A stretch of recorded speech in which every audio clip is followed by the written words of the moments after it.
welcome to Pickin and Grinnin. Here with Brad and Brandon. I'm sure Leroy will be along shortly. I haven't heard back from him, so I'm just sure he's running a little late. We're just sitting around. We're talking about my little card adventure. Nothing major. Other than that, we want to get into the topic of shipping today, but first we want to go around the horn here and see how everybody's doing. So, Brad, you're at the top there. So, how you doing this week? Doing good. Just living the dream, getting ready for the Super Bowl. Oh, yeah, that's this weekend, ain't it? For sure. Who you going for? He's still rooting for the Dolphins. Yeah, I'm still pulling for the Dolphins. Somebody on one of my web shows I watch about the Dolphins, the topic was, what will it take for the Dolphins to get to the Super Bowl? And my comment was, buy tickets. There you go. Buy a ticket. No, I don't care who wins. I'm just ambivalent about either one, I guess. But if I had to choose, I guess I'd like to see Brock Purdy and the 49ers win, just to stick it to all the people dissing Brock Purdy. Oh, yeah, I heard a comment about Brock Purdy the other day, and he had a pretty good comeback with it. I can't remember. My wife told me what it was. I think I know the one you're talking about. I don't think he actually said that. I don't think he's the kind of guy that would you talking about the one where Cam Newton had called him a game manager? Yeah. Cam Newton, he's and something about how Cam Newton's not even playing football no more or something like that. Yeah, or he said there's 90 plus quarterbacks on other teams, and he's not one of them or something like that. He did. I 100% don't believe he said that. That's one of those made up internet memes. So. Oh, okay. I believe it. I know it could be real. I just don't think he's the kind of guy that would say that. It seems kind of out of character for him. Right. Well, I'm going with the Kansas City Chiefs. What's that? Can you really, as a Dolphins fan, okay, do you find it ironic that there's been one chance in recent years where they would have not been the only team to go undefeated, but they have celebrated by popping bottles every season when the final team takes a loss? They are the only team to have not had any success in over 40 years of going to the Super Bowl, and still they celebrate every single year. Well, wait a minute. They're proud of that accomplishment. Now, wait a minute. Didn't New England Patriots under Tom Brady break their record, but he didn't win the Super Bowl? Was that the year that happened? They didn't go completely undefeated. Yeah, that's why I said they can still pop the bottles, because no teams went undefeated and won the Super Bowl because Eli Manning beat the Patriots in the Super Bowl that year. But no, it's always cracked me up because, and don't get me wrong, it's an accomplishment, but the season was shorter back then, and it's just funny that they celebrate it every single year, and they've had no titles since then. Like, they themselves haven't even won the title. So you would think it'd start to be time to put the bottles away and try to get one. It's like any anniversary, you celebrate it. Even if you got married, if you got married 60 years ago, you still celebrate that anniversary every year. Well, as a Dolphins fan, do you still celebrate it? I don't care. Honestly, I don't care. But I don't care. Those old guys, they it means something to them. They can't go now, though, ain't they? What's that? Pretty much let go. They pretty much done moved on, ain't they? There's still a handful of them left. Larry Zonko is actually pretty active on Twitter. That's the 72 season. So yeah. Oh, never mind. Yeah, never mind. No, they're probably 70s now, I think. Most of them. No. If it was 72, it's their age. Okay, so they was in their 20s, possibly. Is that correct? So in 72, 73, right, that'd put them in their 70s. Yeah, 70s. Early 70s. Yep, you're right. Yeah, So Brandon, how's your week been going, buddy? I mean, it's going. The 2020 bug's been making its rearing its head around, so not feeling too Yeah, great. yeah. You was Um, talking about the sickness earlier. I my wife doesn't care for it, but I tend to be somebody that even when I'm not feeling too good, I don't like to wind down. I guess Right. it's Oh, one of those things where I feel like if I don't stay moving or motivated, then I'm gonna get worse. And so I feel like if I stay active, it'll make me feel better. So, right. um, and then she's like, you know, that you're just gonna wear yourself out and make it worse. So who knows? She's probably right. Women usually are, but I'm gonna continue trying to stay moving. So, what's up, Leroy? How you been, brother? What's going on? You okay? Yeah, yeah. Okay. it's gonna be hard to. It's gonna be hard for me to high five Leroy. Chris That's needs to swap us over. Hey, Me and Leroy, so hey, y'all can do maybe the up and down. maybe we just How do shake I do hands this that? week. Hold on. Let's see here. Oh, nope, that's not going to work. It's a story of a Keep man going. named Brady. Just keep pushing it. It will change.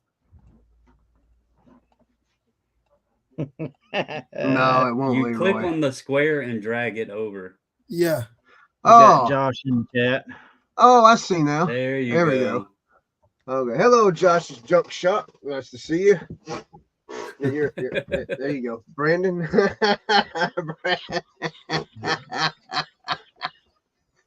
You gotta do it Excuse again. me. You gotta switch it again.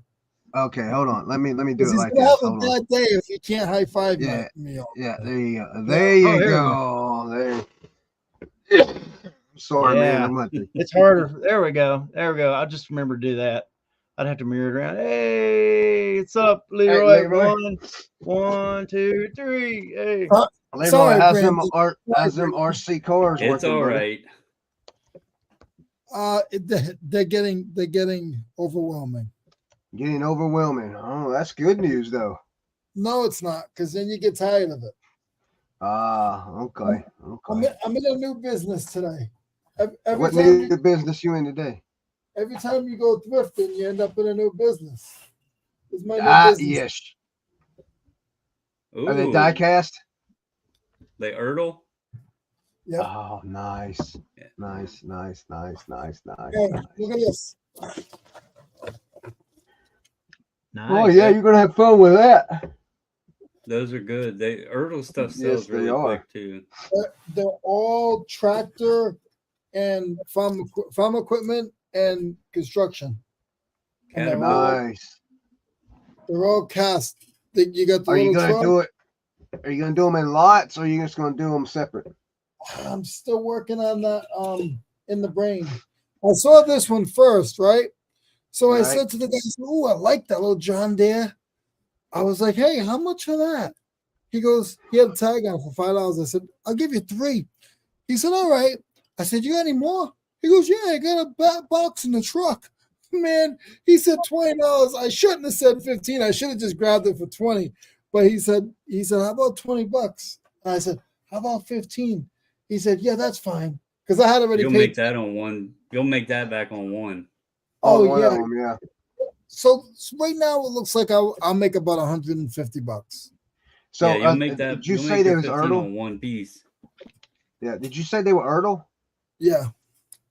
Yeah, you're gonna do good on those. Yeah. You didn't And know though when you made the offer, you didn't know. What's hold on. Josh has got a comment here for you, Leroy. He says Leroy bought a toolbox at an auction Saturday night with 8 auto body dollies and 4 body man hammers for $10. Do you recommend wire wheeling them shiny or list as is? wire wheel them. Just so this is hard to do. What I say about cleaning tools is you want a scrub, a nice little scrub, and then I use this stuff. It doesn't have to be the expensive stuff, but I like the expensive stuff. But I use the foam spray. I use the foam spray for everything. I love the foam spray. It's the best thing in the world. I use this and an airbrush, like an air compressor. For me, that should begin a step. That's if you don't have a bench grinder, if you don't have a grinder. The next step, I would say, is a bench grinder. If you do any kind of acid or anything like that, vinegar, if you keep it in too long, it's going to be even worse to get that film off. I just use a wire brush, and I'm not a wire brush. I just use a brass brush on my bench grinder. So I had these, right? So let's get the rust off, right, Leroy? Yeah. So hold on 1 second. Where's that other box? Oh man. Oh, it's over here.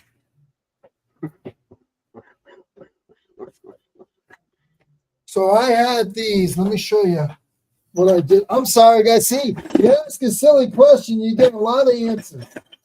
Not a silly answer, you get a lot of answers. Okay. I got this whole bucket of cast. Why am I on big screen? So he can see what you're showing him. They don't have to see. I'll put my nose. Get me out of here.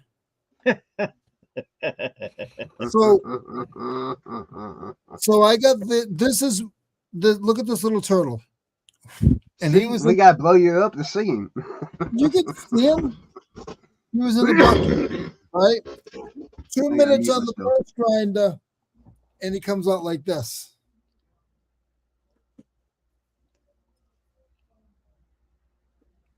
Nice. You did that by hand, Leroy? I did it with the bench grinder with a brass wire wheel. I'm sorry, I was coughing. I didn't hear what you said. I got a fish. I got a parrot. I didn't do the red. It had the red, but it actually looks really good with the red. And then I got an owl. But I got a whole bucket full of them, and I paid $1.50 a piece for them. Are they bottle openers? Yep. Yep. That's pretty cool. So cast iron bottle openers. So I'll put them as a lot. I'll put these 4 as a lot, and then I'll do another. I got like coat hooks. So I got these 2 bird coat hooks. I'll clean these eventually, and I'll sell them as a pair. Probably like $20. I paid $40, I think, for everything. What do you get for those? What do you get for those bottle openers? I think those 4. I think those 4 I'll probably sell for like $30. If it was one of you guys, I'd do it for like 25. Sell it to us for 25. If Brad was asking for him, I would give him a deal. I'm not going to sell them for. No, I was curious as to what something like that would sell for. Yeah. That's what. This one's so roached. I just think it's cool how roached this is, and then how it looks after. And now I have my heavy equipment, so I can move it around if I need to. Cat, so I can lift it up. Or if the bobcat doesn't work. I get that, Leroy, because I operate heavy equipment occasionally. I got exactly what he was saying. Let's get the escalator. All right. Get the Traco out there. Go get your loader and load it up. Lately, I'm surrounded in stuff. And it's a good thing to have. But once I went to that auction, that estate sale and got all that RC stuff, it put my capital back up again. So my capital was really low and I was just playing bottom feeder for a while. But now that sale really put my capital up. That's nice. So I'm still shopping and I'm just surrounded by stuff. Leroy Josh also says he hit one with 120 grit sanding disc on his angle grinder and listed, but still had some dents and scars. Yeah, unless it's like a snap-on or something like that, I wouldn't try to get it polished. I've done it. I've done it on OBX channel. One day everybody was working and I was working on that. And by the end of the day, that thing was shiny like a mirror and everybody was shocked. It looked like that. It looked like that turtle did when I first got it. I just kept going down in grit. all the way down to 3,000 grit. Wow. So, yeah. So, that's the way I do it. But yeah, I'm getting overwhelmed, but I'm still shopping. I got a big sale I'm going to on Saturday. Chris, if you want to go, I got it's pretty close. It's in the state. It's another auction. That's like what day? Saturday morning. That's the most reseller statement ever. I'm overwhelmed. I'm getting a little overwhelmed, but I'm still shopping. Right. Let me check. If I feel any better, Leroy, I'll probably go. Like I said, I've had this flu, but I just can't get over the cough right now. Yeah. Will you show But real those, quick, no, go ahead, no, Brad. I was just No, gonna say, no. when you showing those toys, that little the little bobcat looking thing. Have y'all heard the you know who Ward Burton is? The NASCAR driver. He's been retired. I do, yeah. There's some outtakes of him when he had the Caterpillar sponsorship, and he was trying to do a commercial read for the Cat skid steer loader. Yeah. And he can't get it out. It's one of the funniest things I've ever heard. You should check it out there in YouTube, or I'll go just search Ward Burton Cat skid steer loader commercial. And you'll find the outtake somewhere in there, and it'll get you doubled over. It's good stuff. He's getting so angry because he can't see it. Brandon, what do you got going on? What's that? Not much. I've been trying to plug away listing and selling, but my energy level's been low. Been a little bug going around the house, but I know that I got to just keep pushing. So I listed, I listed about 10 things yesterday, probably 10 things today, something like that. I actually figured it up because we were doing like that 60 thing in a week thing. Yeah. And I looked at it for February 7th and I did my total for the first 7 days of February. And even though I felt like I haven't done much, I think I still hit like 58 or 60 listings. That's so good. I was like, oh, well, that's nice to see. Yeah. Sales have been kind of, wishy-washy, but, still sales every day, which you can't complain on. Yeah, that's one of my things. It's like I've been doing good with still been doing good with my sales. My payout was still really good. I listed 12 yesterday.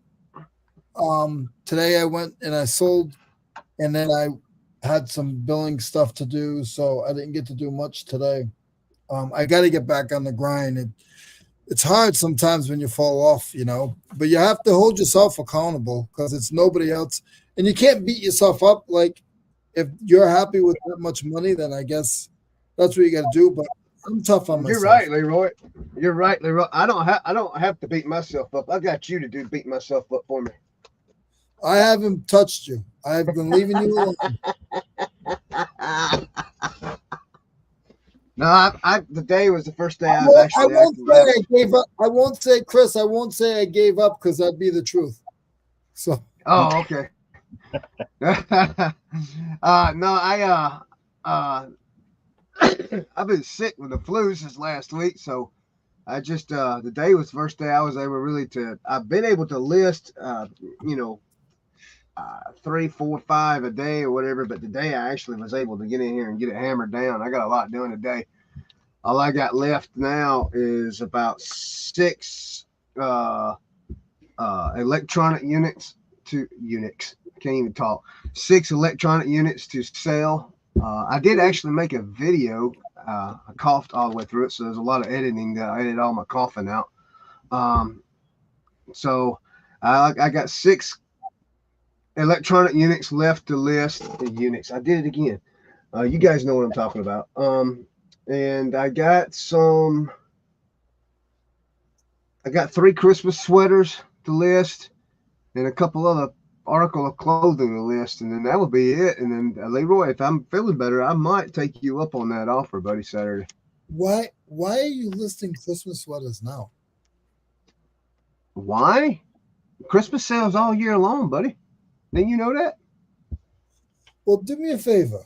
Christmas Let and me know- Halloween. I sell know- Christmas and Halloween all year long. Let me know in the next 2 months when you sell one of those sweaters so I can give you a donation towards it. Okay, what do you mean a donation? You got more? No, I ain't offering you nothing. Last time I offered you something, all you did was make me look You like said a snob. donation. You said a donation.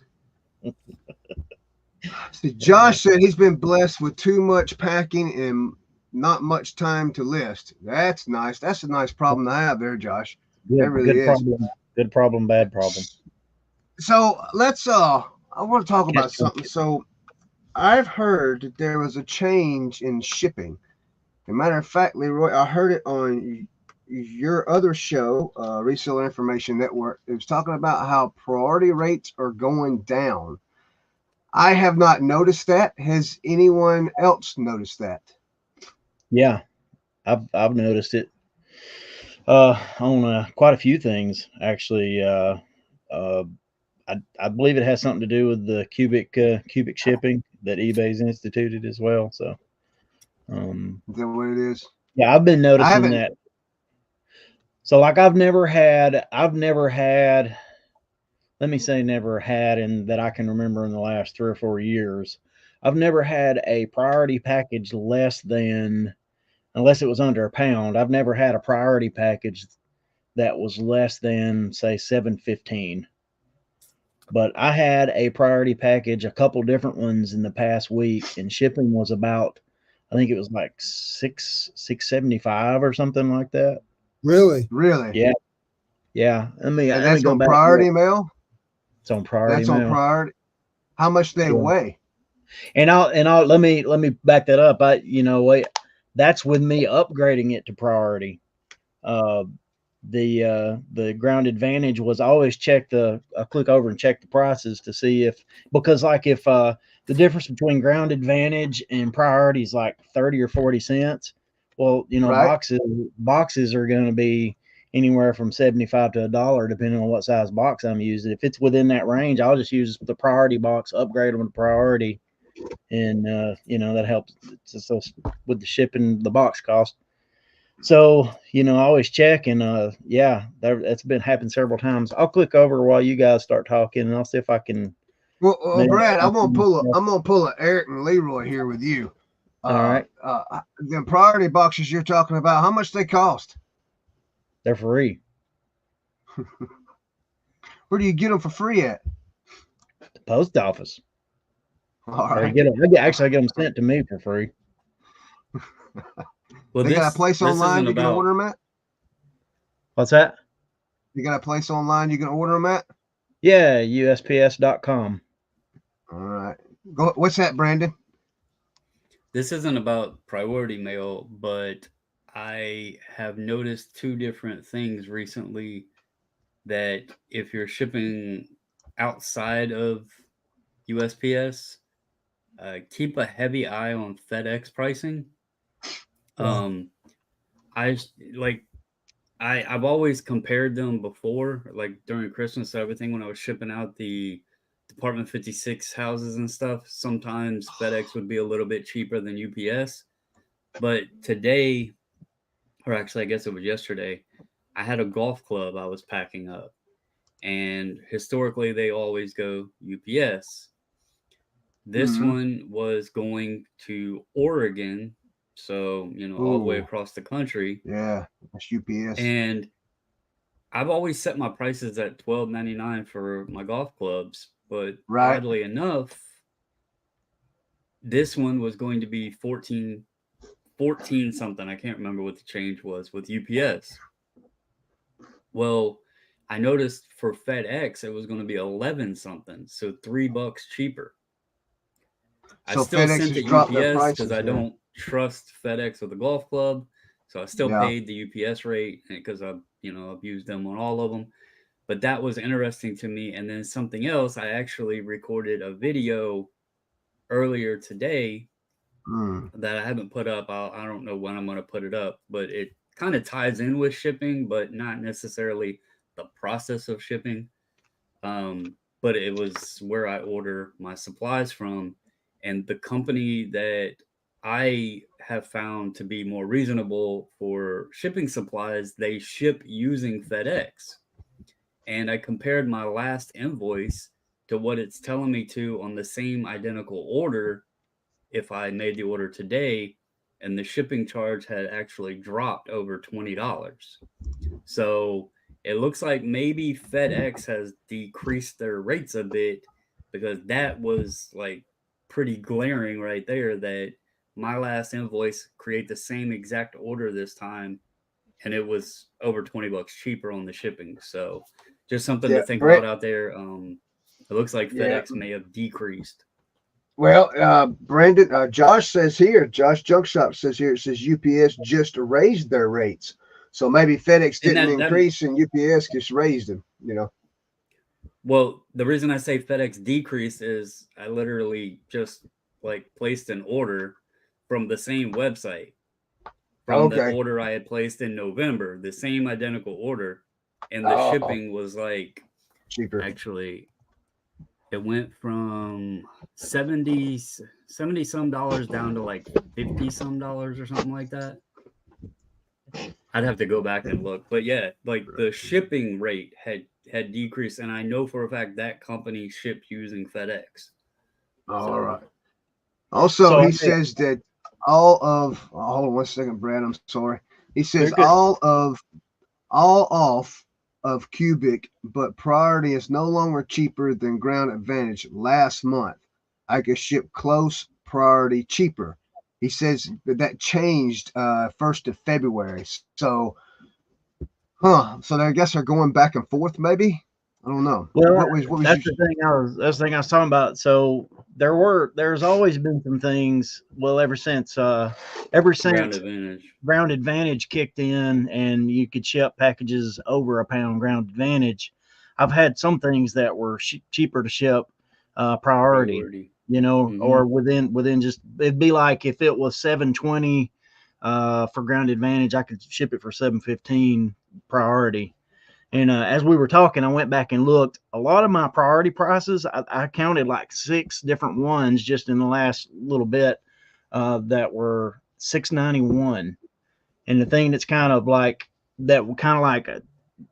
I, that was weird to me was like a couple of those. One of them was it was a big heavy board game kind of thing. I shipped it priority, and it was 691 for over a 4 pound package priority. And that's something I've never seen that. Now let me ask you guys something. Does anybody in here ship an item? You put it in a box and then put it in a poly bag. Box in a bag. I have done Yeah. that in Does the anybody past do that? on I've done that Okay. in the past on pirate ship. Right. Now I've here's the done it reason once. all right, so here's the reason why I ask. I do that with near about everything. Okay. And here's the reason why. When you put that box in that bag, it drops your cubic rate because now that last dimension, instead of it being the thickness of the box, whatever it is, 2, 3, 4 inches, it's now 1 because it's in that bag and it drops the cubic rate. So then that cubic rate will drop lower in price also. So that's something to keep in mind. That's a little trick that I use. I just take a box, I put whatever I got in a box, and then I throw it in a poly bag. And then I can use that last dimension as a 1 inch, and it'll help with the cubic rate. I've noticed that. And I've also noticed the majority of my items go out ground advantage, but I have noticed a couple of the items go out priority mail, even though it's still in the bag with that 1 inch. That priority mail was cheaper by maybe 10, 15 cents. I have noticed that. Well, I thought you did like calculate it anyway. Yes, I do calculate it. I don't do flat rate. I do calculate it. You're absolutely right. I do calculate it. So do you do calculate it and let like charge them the shipping, but then select whatever option is cheapest for you? Okay. So here's how I do my shipping. So somebody pays $6 for an item, the shipping. Okay. Item only costs maybe let's say that let me find one real quick. I did one yesterday because I actually refunded a buyer yesterday in shipping. And it was actually on a multiple order that they did. And let me show you how I did it. All paid and shipped. Okay. All right. So is this orders? Orders paid and shipped. Oh, what's this is old stuff. Where's my new stuff at?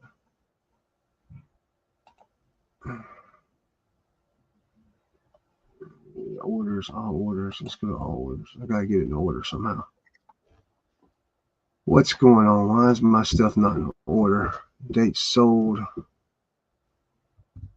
Pay your date. Okay, let's raise that. Okay. All right, here we go. All right, so I sold a here, let me show you guys what I sold here. Just get this up here.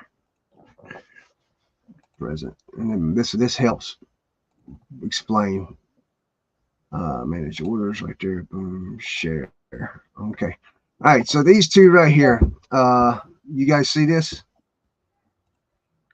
Let me try and blow that up. Okay. So these two pins went to the same person. All right. They paid $14.99 for each pin, but they also noticed they paid a different shipping price for each one. So they didn't order it together. They didn't put it in their cart and then buy it all at once. They bought it separate. Like he bought it like this one he bought one day, and then before I could ship it, the next day he bought another one. So what I did was I actually combined these two, and he paid almost $10 in shipping. So and the shipping was only $5.75. He actually paid $11.99 in shipping total and something like that. And it was $5 and some odd cents. And I ended up refunding him one of, it might have been this one here. Let's look at it. It's the one that says partially refunded. It's the one above it. It was the one above it. Yeah. Get back to here. Everything's running slow. Okay, yeah, partially refunded. There it is right there. Yeah. Okay. I'm glad you pointed it out to me. So this one here, I refunded his entire shipping. So he paid $5.15, and I actually refunded $5.50 in shipping on that. So instead of and all that was calculated. So he just paid the shipping one time on that order. So that was just that's just one order when I have combined orders. Now, if I sell one product and they pay an immaculate amount in shipping that's just retarded, then I will supplement a small difference there. Now, if your shipping is, if you've paid, let's see, if you've paid say $8 or something for shipping, or $9 or something for shipping, and your shipping cost is $7.20. No, I'm not going to refund you $1.15. I'm just not going to do it. And here's the reason why. I got to pay for my poly bags. I got to pay for that box too that I ship it in. So that little bit of overage, that little bit of dollar something, helps me recover the cost of my poly bags and that box, instead of putting the price into the cost of the item. A lot of people put all that in the cost of an item, and I don't do that. A lot of people would charge, what's that, handling charge or whatever. A lot of people put that charge in their handling cost, and the buyer never sees that at all. They don't know what the extra charge is. They don't even see an extra charge there. So I don't do mine that way. I just do calculated. Now I'm going to tell you, I do believe that the flat rate, adjusted rate, or whatever it is that we can set per ounce or per pound or whatever, I think you do this, Brandon, and Commonwealth Picker does, Kevin does. I do believe that helps with the sales. because there's a lot of people out there. Somebody can have the same exact item that I have. They're using the flat rate price, their flat rate price that they want to use versus my calculator price. Their flat rate price, I'm sure, is going to be cheaper than my calculator price 9 times out of 10. So I believe that flat rate usage that y'all, some of y'all like to use, I believe that does help with that. But for me and the way I run things, I think calculated shipping is great. I like it. If it's too astronomical above, I mean, if it's way out of range, I'm going to refund the buyer. I'm not going to take their money in shipping. I'm just going to refund the buyer. But I mean, I don't think $1 or $2 here and there, I don't think that's a big deal, because you got to pay for your poly bag and your boxes. And that's how I do that. I don't know why I'm even on this show, because I feel like I got a lot of people that are professionals, and I'm just a rookie. Yeah. Leroy, do you not see under me my name? Mine says professional slacker. Well, I mean, well, you're a rookie. I'm in the minor leagues, bro. I'm still in the minors or high school league. So at least you're a rookie. You made it to the bigs. So Brandon, Brandon uses the flat rate system, correct? Am I correct in assuming that? Brandon uses the system that makes it very simple for him and cost effective for the buyer. And what I mean by that, and I kind of detail this a little bit further in the video I recorded today. I did not upload said video. I just recorded it today. And I talk about what box sizes that I order. And I'm sure, Brad, you mentioned ordering supplies. So I'm sure you have some that you order. Leroy, do you order supplies, Leroy? What's that? Supplies. Do you order boxes and stuff like that? No, I'm cheap, man. I get all my stuff free. I order tape. Not much tape, but I order some tape. I order poly bags because I use a lot of the a lot of these bags. And I order I get a roll. I have a roll of corrugated cardboard. But I don't buy bubble wrap or anything like that. I get it all from Ashley Furniture for free. Okay. And I actually mentioned that too. I mentioned that in the video. Some people have sources that they can get free boxes or free packing materials in general. And, even Facebook Marketplace, sometimes people can source that stuff off of there. I order boxes, and there's a couple reasons why. I'm not going to go into all of that, but the main 3 boxes, and there's a couple other ones that I buy, but I order 864s, 1086, and 12-10-8s.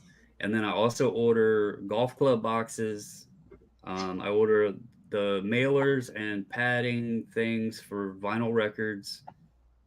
And then I order boxes to ship my VCRs, DVD combos, that sort of thing in. That's mainly the boxes I order. I did order some larger ones just in case, like the Department 56, sets or whatever. But my main things I'm selling are going to be, something around this size. We're not selling massive items, right? And so the way I figured it up is on an 864 box, if an item fits in the 864 and I can tell it weighs under 13 ounces, I know approximately what it's going to cost anywhere in the United States.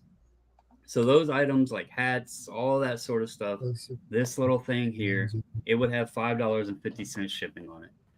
That's normally enough in most circumstances to cover my shipping, the eBay fees on the shipping, the box, packing material, and tape, and the label or whatever, or at least close to that.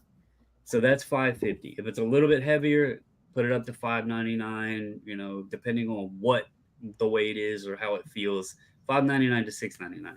You go up to a 1086 box, I'm going to go from like $6.99 to $8.99. And then in a larger box, you might go to $12.99, $14.99. If it's heavy but will fit in a medium flat rate, I'll throw the $14 or whatever the medium flat rate price is now.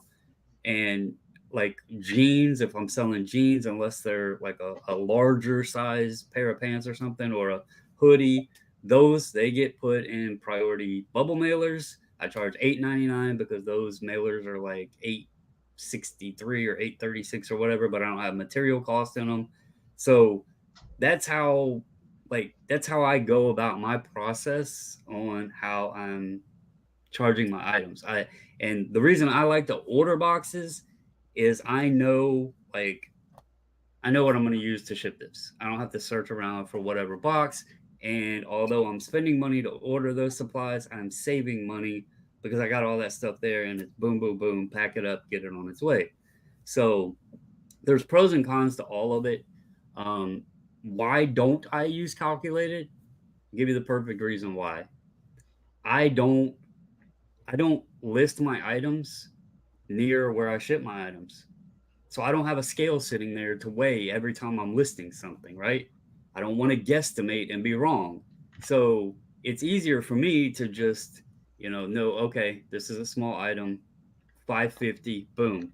And I also have the mentality of if I'm underpriced on shipping, I'm likely going to make that up on something else that I wind up being over on shipping just because of distances.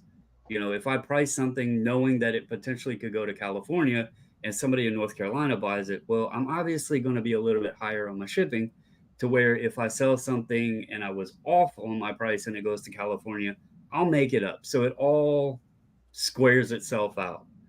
And Josh here has a good comment about Granger. I actually bring Granger up in my video that I recorded today. I don't use Granger. I know a lot of people have talked about them. The closest Granger to me, and I live kind of in Northern Virginia, is Dulles. Why would I not go to Granger? Well, it's at least on a good day an hour away from me. On a bad day, I'm talking 4+ hours round trip. All right. Then you got gas and all that other stuff. There's a lot of time involved there. And I actually compared Granger's prices on the same items I order from the site I use. And it was like $24 difference. And I could have it shipped to my door the very next day. Also on Granger, the boxes I need, the A64s, the ones I mostly use, they're back ordered until late February, early March. That does me no good. So Granger, it benefits some folks. I did mention them in the video. If you're close to them or whatever, they possibly could save you some money so you're not shipping. In my situation, the site I use is by far the best I've found so far. So I have a Granger.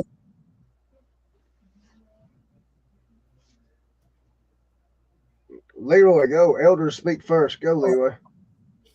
I have a Granger in Greenville. There's a Granger in Greenville, but I don't use that. But I was going to ask you, Brandon, you don't use the other one, do you? What's the one that's very high? But if Uline. So when I started reselling, let me rephrase. When I started reselling, I had a mound of boxes from sports card grading orders. That's also how I found where I was wasting a lot of time trying to reuse boxes, because I would try 3 different boxes before I found the best one to ship out with.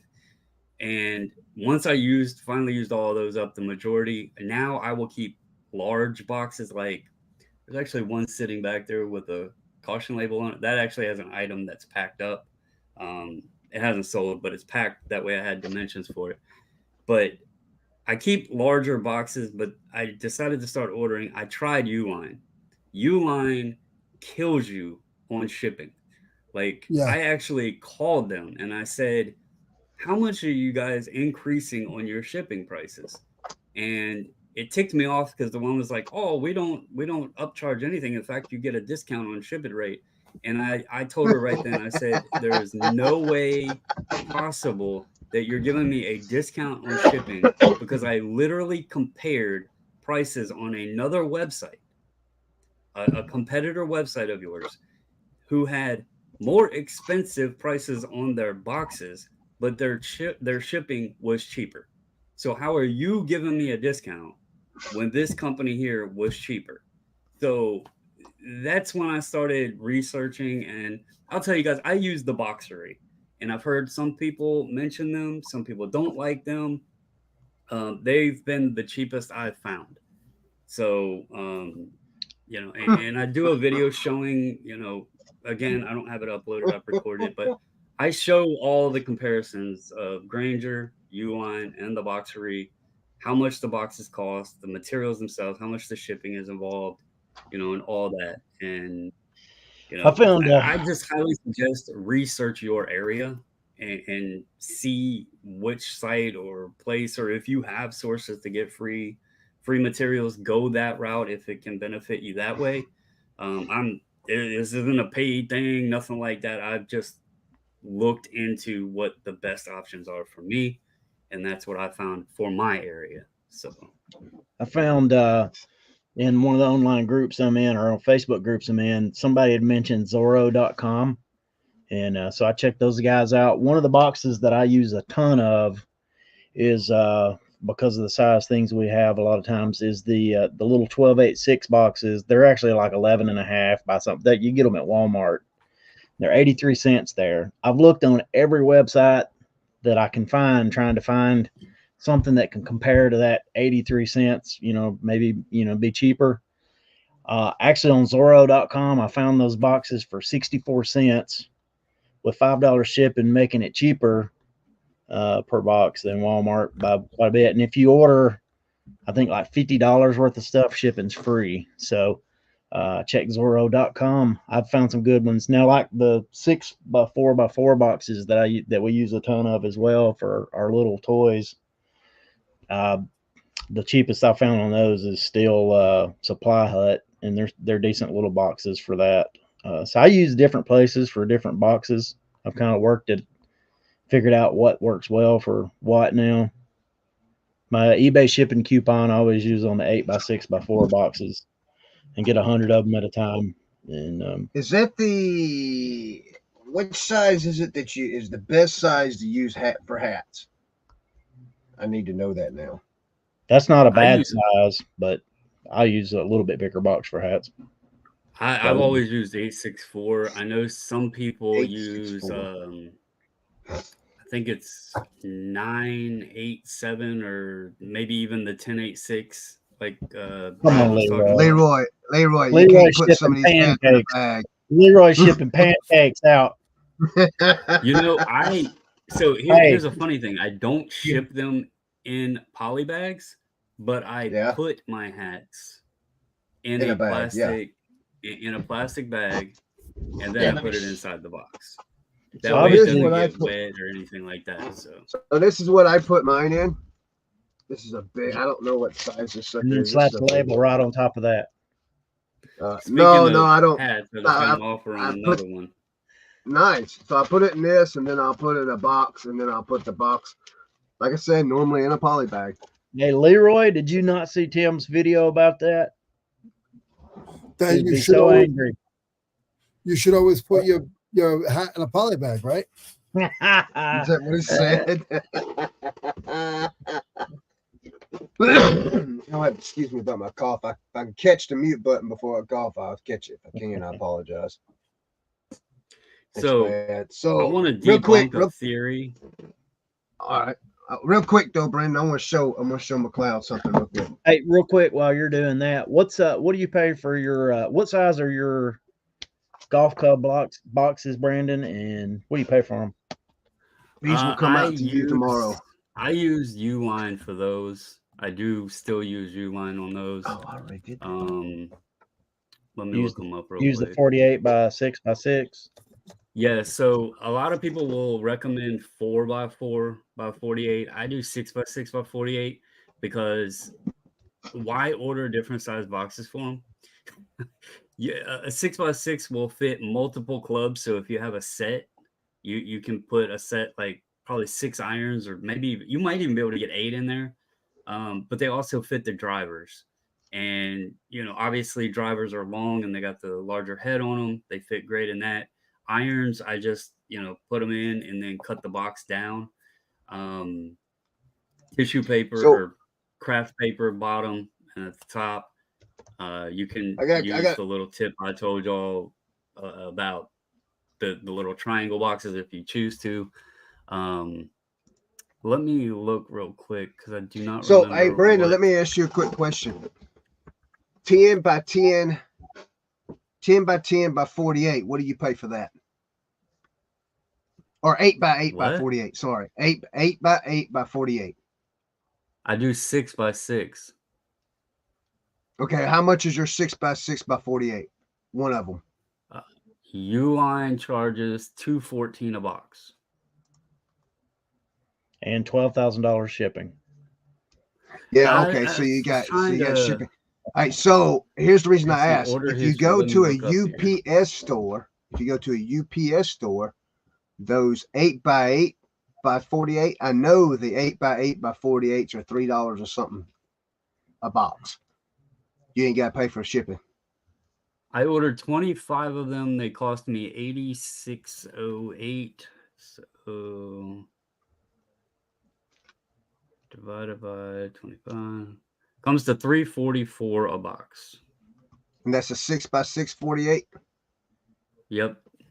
And that's with shipped shipping to my door. That's yep. That's shipped, tax, everything to my door. That ain't bad. $3 or something a box. Yeah, that still ain't bad though. And how many clubs are you getting in that 6 by 6? I mean, I have shipped a set of 6 irons in them before. Okay.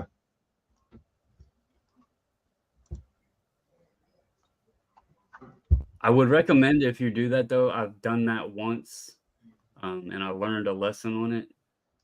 I would probably suggest doing 3 with the heads one way and 3 with the heads the other way because I put them all in the same direction, and the box was very awkward and heavy on one end. But I would probably counterbalance them and then shrink wrap them so they don't move around and put them in there that way to level the weight of the box out. So what was your total? What was your total on those boxes, Brandon? I mean, per box, what'd you say it was? With shipping and everything, it comes to $344.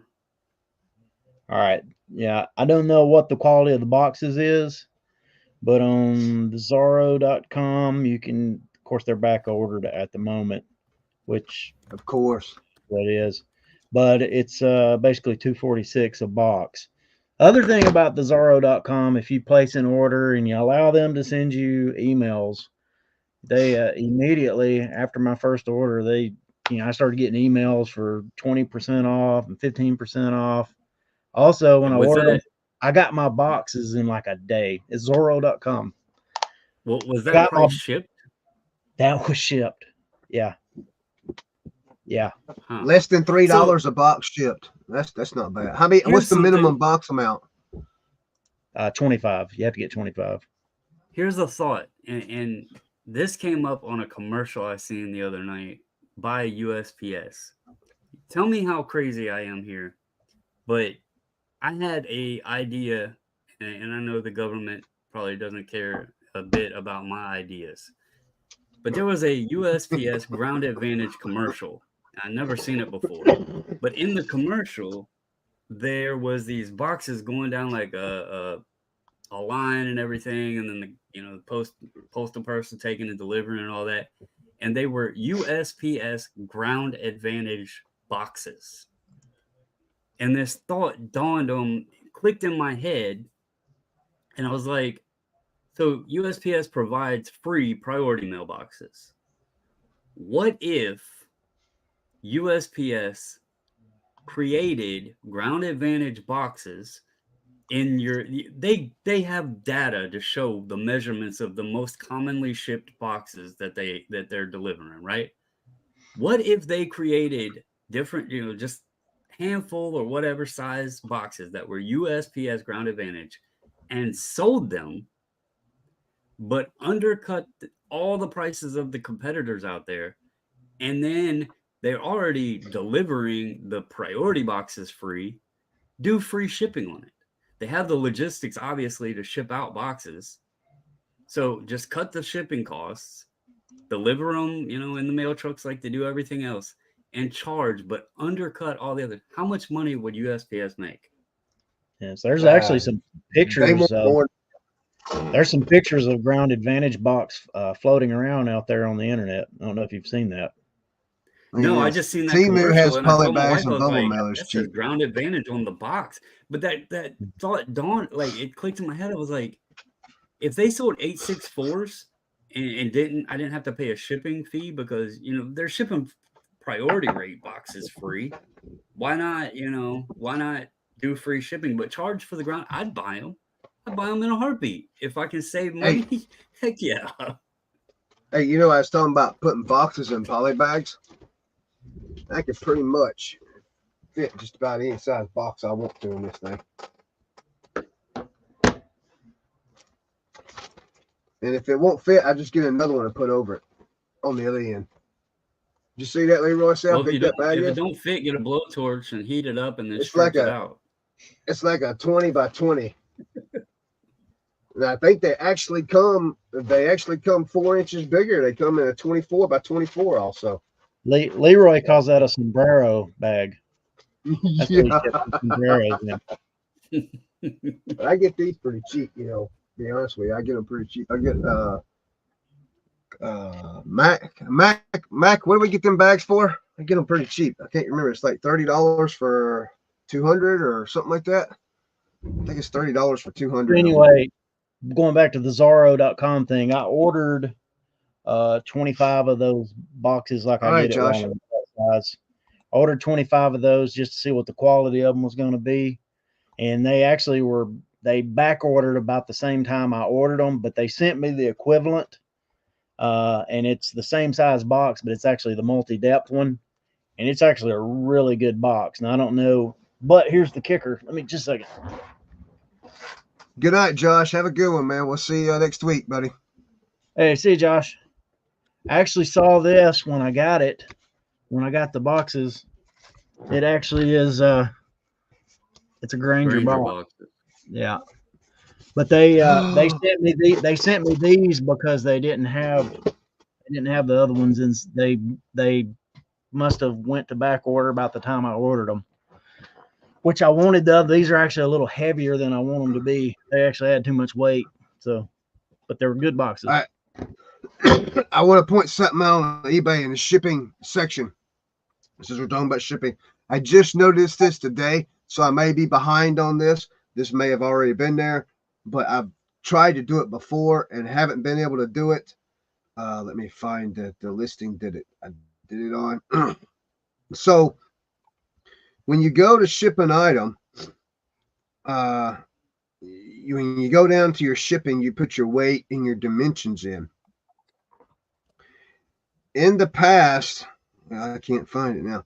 In the past, when on my phone, on the app, when I went and put my dimensions in and then I did my measurements, I wasn't able to put, like, say the measurement was 12 and a half. I'd always have to round up to 13, or I would round down to 12, whatever I wanted to do. I wasn't able to put 12.5. Today I did a listing and I was able to put 14.5 and use another one for 6 point something other. You was able to put that 1/4 inch and that 1/2 inch and that 3/4 inch in there for measurement wise. Have you guys been able to do that in the past, or is that something new and I'm just now seeing that? I don't list on the phones or do stuff on the phone, so I don't really know. Leroy, you list on the phone. Leroy's talking on the phone right now. That or he's talking to Jesus. Oh, okay. Yeah. All right. Yeah, Brandon, he's talking to you? Jesus. I'll tell you, I always round up, and Yeah, there's a Because the reason post why. office does. Yeah, I always Well, round up too because the post office does. But I just noticed today I was able to actually put in the exact measurement, whether it was 12 and a half inches or 12 and a quarter inch or 12 and 3/4. I was able to put it 12 and a half, 12.5, and it went through. Which, because the only reason I noticed it is because I started noticing when I did my listings, it would already have preset measurements in there You know, because sometimes when you do shipping based off of what eBay's algorithm thinks it is or AI thinks it is, they put a pre-weight in there and a pre-measurement in there for you. Well, I had to go in and change it, and I just noticed it on my app that it had decimals behind certain numbers on the last few listings, and I was like, what? And so I actually tried to do it manually because I know in the past I haven't been able to do it manually, and I was able to put it in manually. So I was just wondering if that's something new or if it's something I'm late on or what's the deal with that. Well, I'll try to revise a listing I have here and see if it lets me do it. Carry Yeah, on. I always round up just simply because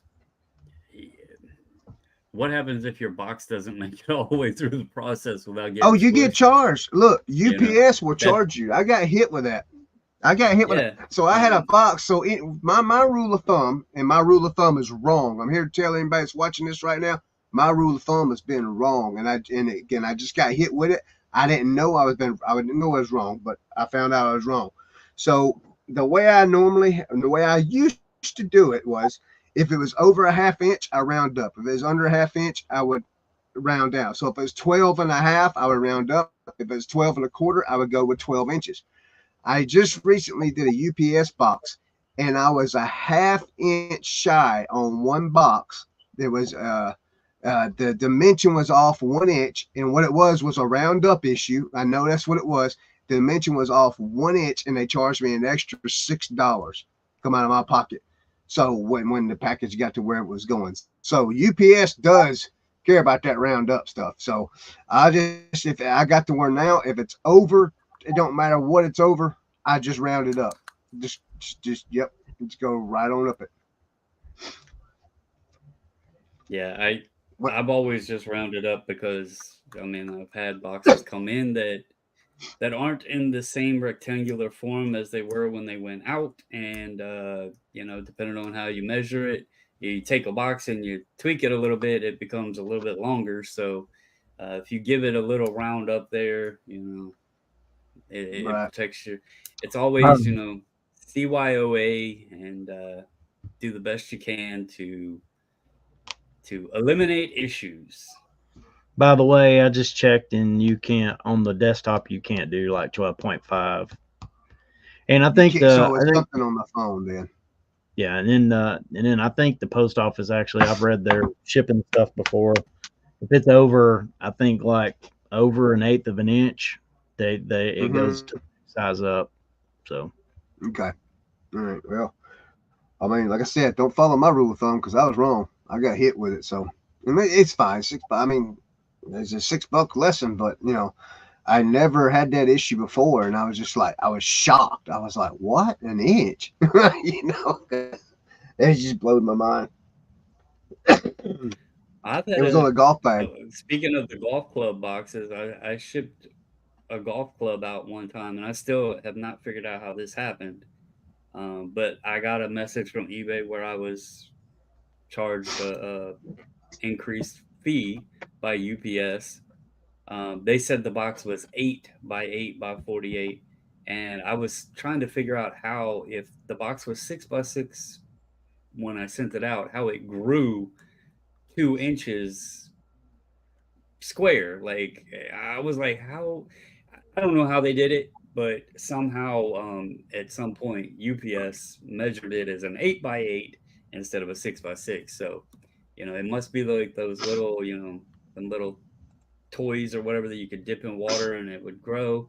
You know, it must have been one of those things, and the box must have got wet and just grew 2 inches. I don't know, but yeah, some crazy things happen sometimes. I want to show y'all something real quick. Doesn't have to do with shipping, but it has to do with something happened to me with a package. So I sold a keyboard. We'll share this, and I'll show you guys what happened here. Uh, There we go. I sold this keyboard right here. So I sold it, and I sold it to this person right here, guys. I don't have a problem showing everybody who this is. I sold this keyboard. Actually, I accepted a $10 offer on this keyboard. Okay. Um, and that afternoon, I packed it up at 3 o'clock in the afternoon. So I sold it that morning, accepted the offer on it that morning. That afternoon, I put a shipping label on it and dropped it off at the post office at 3 p.m. And I drove to Georgia. At 4 p.m., I got a mail from this person here. Let's see if we can even look at that stuff there. And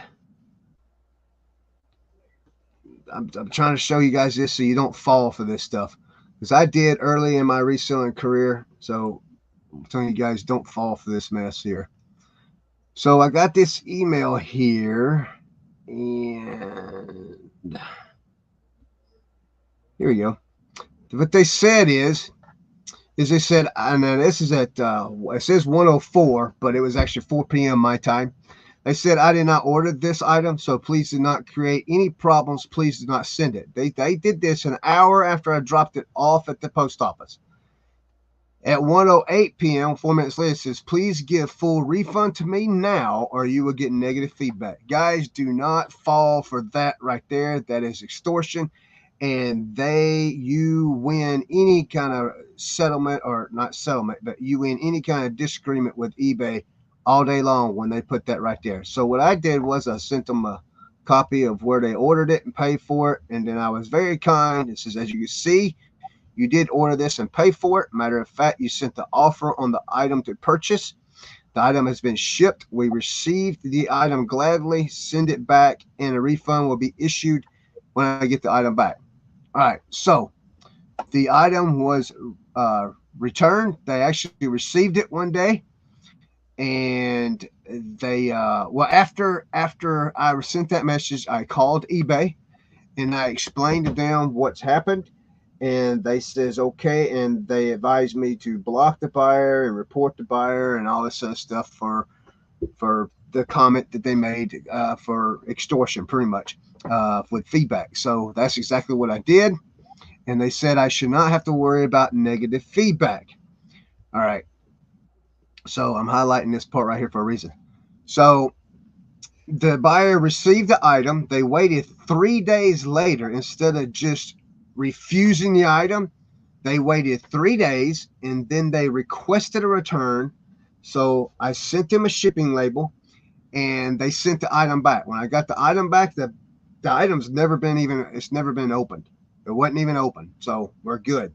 So I did the refund. Well, I did the refund according to eBay's policy, according to what eBay told me to do, and which is a partial refund on it. And there was reasons that there was a partial refund. So eBay told me not to worry about it. So when I go here and look at my orders, you see this little negative right here. It says negative feedback received. Okay, so eBay says that the person, because you blocked them and reported them, and they've been reported, and that this particular buyer, you could go to them, and they have left a lot of negative feedback on other buyers. Let's see, this is their feedback. You can see all feedback. When they received left for others right here. Sorry, left for others. So when you see their feedback, okay, so this was seller, the auction. See, so he did the Auction King this way, 3-day ship. See, it's constantly negative feedback and neutral feedback on other sellers. So that's what eBay was looking at during this case. So they will look at the buyer and see, they will investigate the buyer and see what the buyer is up to, what they're really about.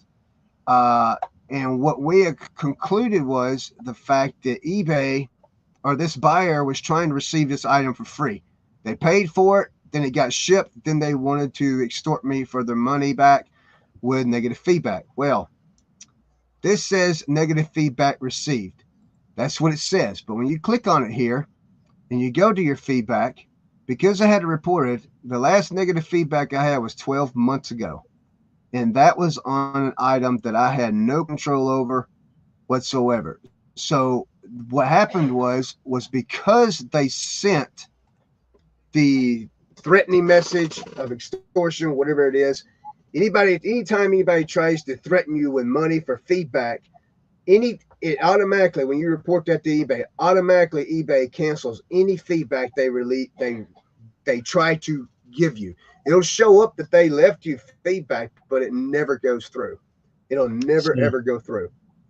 I looked while you were talking, Chris, and out of the hundreds of millions of people or however many people are on eBay, this person's actually on my blocked list. So obviously I had someone else with him. Are But you kidding me? I hadn't had any negative feedback so I don't, not really. So I don't, they didn't do that with me, but The negative feedback. What's that? I didn't. What's that, Leroy? He's froze. He's You've froze. never had a negative feedback. No, I had one negative feedback one time, and it was bogus, and eBay wouldn't remove it because that's the way the person felt. The person actually tried to do a chargeback with their credit card company and they actually lost the chargeback with their credit card company. And as soon as that dispute was settled, eBay it just went away. So that's the only negative feedback. I've had one neutral in 24 years on, and it was actually,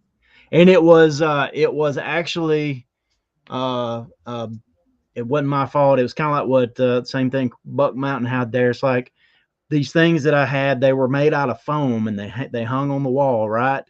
And so it's made from a lightweight, just industrial foam. Person gets it and says, "This thing's just made out of foam." Well, that was the negative feedback. That was the one that I had. That's the negative feedback. The neutral inferior material. Right? That was the neutral I got. Yeah, see, so I got a negative feedback. The negative feedback I got a year ago was on a brand new Notre Dame baby bib, and it was a collegiate tag, collegiate stickers, and all that. Somebody else made this product. I had nothing to do with it. I bought it. It was new. I sold it to somebody, and I get a negative feedback talking about it's inferior material. Will not buy this product from this. Will not buy from this person again. And I'm like, how am I even responsible for how the item's made? That makes no sense to me at all. So, but yeah, it's really funny. It's really funny that you had the same guy blocked that I just had an issue with. Yeah, it's probably for a very similar keyboard too, because I had one of those I sold here a while back. And Leroy, I don't even know how to block people. I've never blocked anybody. You haven't? I'll send you a link. I'll send you a link, Leroy. I've blocked multiple people just today. Yeah. What happened to Brad? Not me. Did you block me yet? No, I haven't blocked you yet. No, I did block a couple people today. One guy messaged me trying to negotiate me down on a Nike like hooded t-shirt thing I have, and I gave him a price of like 20% off, and then he comes back, if you'll do it at this price, I'll pay immediately. Well, if you want it at the price I said, you'll pay immediately because I have immediate payment. But anyway, I said no, I'll do it at this price. That it's a discount. So then he comes back and he's like, okay, send me the offer. And then he's like, if you do it at 13, I think I told him 14.75 or something. He's like, if you do it at 13, I'll pay immediately. And I just like, at that point, I'm just like, okay, I'm not even going to send the guy the offer. I just blocked him.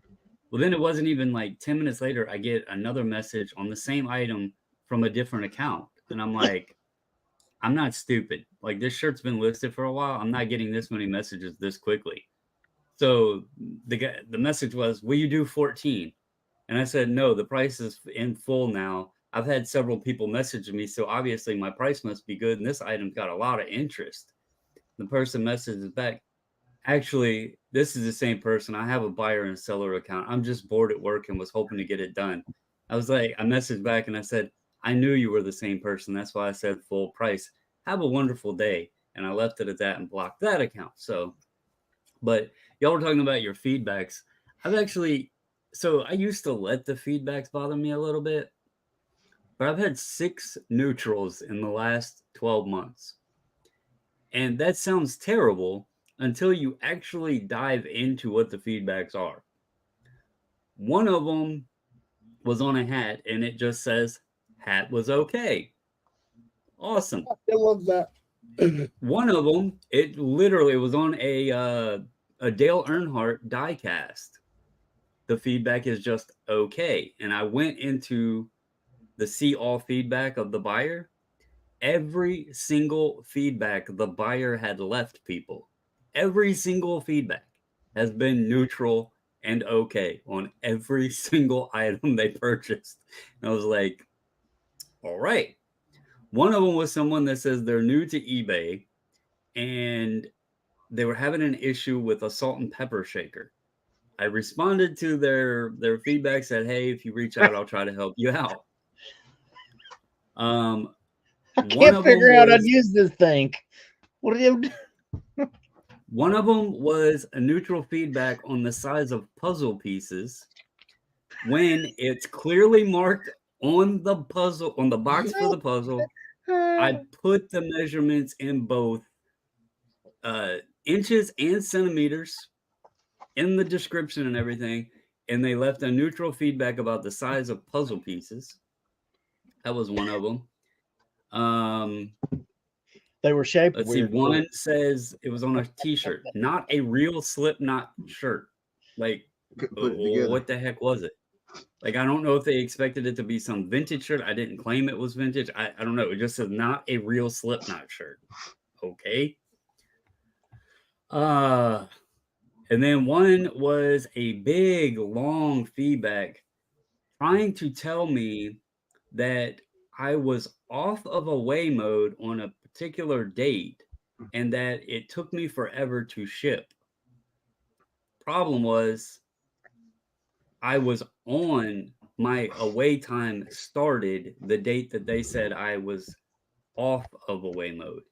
And eBay would have clearly shown that. But anyway, yeah, there's some crazy ones out there. They're fun to see now. I used to let them bother me, but it gets kind of fun. I got 4. I think I got 4 right now for the year. And I think I have no, I'm 100, I got 100% feedback. Mm-hmm. But I have, let's see. How many, Brandon, how many items sold do you have since you've been there for 700 years? You talking to me? Yeah. Let me click over. Probably around 6,000 items. Really? Yeah. Let me Hello, look. Absolute Finds. I'm Hey, at real quick, 4,200. while y'all are looking at Yeah, that, I what, wanted to Brandon? give it. I'm at 4,200. But that's a little bit of the baseball cards. Actually, almost 7,000, 6.9K items sold. So I'm right at. What do you have, Chris? Where do you see that at? Go to your store page. It says your feedback. Click on 1.6 thousand is what it says. Okay. You guys probably have more followers than me. What do you guys have for followers? I doubt it. I know Brandon has a lot. 344. 344. Yeah, I only have 360. I got I have 110. 334. I got the lowest. So mine is I have 9,000 1K items sold. 9,100. Yep. That's cool. So just That's working nice. on that rookie status. Yeah. Hey, look, I want to point this out. We're talking that's about. also like 10 years. That's over 10 years. She's talking about crazy. I don't know. Why is this thing up here in my? Hold on a minute, guys. I do want to make a little clarification though.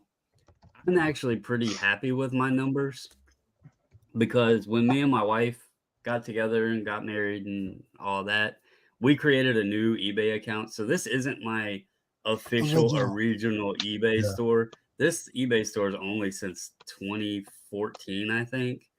And I was on eBay in the late 90s. So I don't know total what I've sold over the years, but That's So- since 2014. I got a funny story. I shared it with you guys. I want to share it with the chat. So I have this Sony Walkman watch radio, whatever it is. It straps to your wrist, and I sold the radio part for parts, but I got the wrist thing up for sale. It's only for $9.99 plus shipping, which shipping's probably right around $5.75. I get a message one day for somebody for this item. It says, drop the shipping charge and I'll buy it. And I said, my reply was, I would, but shipping ain't free. And the guy says, get back to me when you're ready to deal. My reply was, get back to me when you're ready to pay for shipping. I mean, I don't know why people think that shipping is free. I don't understand that. Because it is on some people's page. I mean, do they Amazon- think? Amazon changes that. Yeah. But my thing is, do they not know that we have to pay for the shipping? They don't care. They think eBay pays for it. It's just like returns. We're supposed to accept returns too. Dang it, we want Yeah. cheap crap quick. Speaking about returns, so Yeah. I got some updates for you guys. All right. Throughout my adventures, my 2024 adventures, this is going to be a fun one. So y'all know beginning 2024, I had 3 return requests right off the bat, all women's clothing, right? Yeah, we've seen it. Yeah.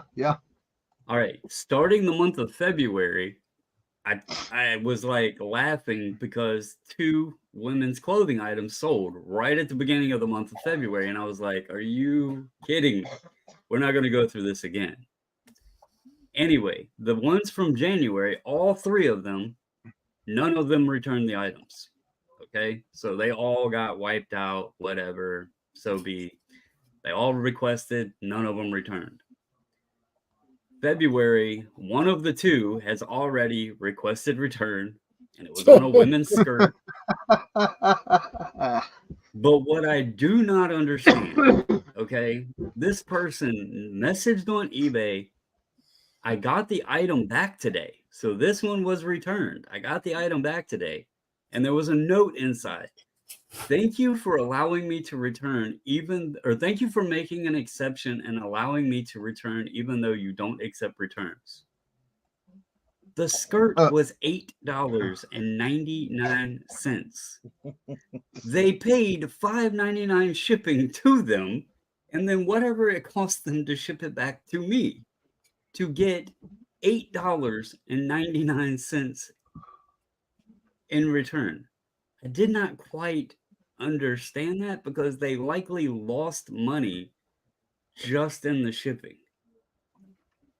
Have you guys had that? Like, when you accept returns, are you just like, okay, I'm going to accept it, but there's no way this person is actually going to pay to return it because it doesn't make sense? I've had it happen on a golf club.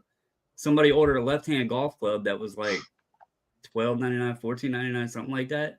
Message, requested return, admitted, hey, I bought the wrong thing. I didn't pay attention. It was left hand, my fault. I accepted it thinking, they're not going to return this. They returned it. Like, do you guys ever have that? The ones that are just like, they're losing money to return an item. Yeah. Like, I don't know if they comprehend that. If this was baseball, you'd be a Hall of Famer, Brandon. Yeah. But you're average. Yeah, but I literally laughed when in the beginning of February when the 2 women's clothing, I told my wife, I was like, I'll be right back. if this becomes the first of the month thing each month, it is going to be so hilarious because I actually had said that when we were talking. I was like, I wonder if women, and nothing against females buying clothes, men buy clothes too, nothing against it. But it was like, do women buy the clothes at the first of the month, know they got a 30-day or whatever return window so they can have a wardrobe, return them all, get the funds back to buy a new wardrobe? Like, is that a game they play? Because it was the first of the month, both months. And I was like, that's some creative stuff right there. Speaking of, though, having a wardrobe. So since working for myself and only leaving the house really to go sourcing or to the post office, I am very relaxed in my wardrobe. I don't have a large wardrobe, and most of my clothing is very, very casual. And I got summoned to jury duty. And I start looking through my clothes and I'm like, I don't have anything to wear. And my wife was like, why don't you just go down to the basement? I'm sure you can find something. Sure enough, I went down into my listed stuff, found me a nice pair of jeans that I'll likely delist now because they fit me really good. Nice Nike polo shirt. I was looking good. She was like, this is hilarious because you literally just shopped in our inventory and came out with a nice wardrobe. And I was like, yeah, parks to reselling now, I guess. But yeah, do you guys ever do that? Do you shop from your inventory? I do. When I'm looking for a new tie, when I have to go to a function or something, I just go browse. She was laughing at me. She was like, I can't believe you found a pair of jeans that fits you and like nice polo and everything. And I was like, I might just keep these jeans. Yeah, I was actually a little disappointed last week. I had a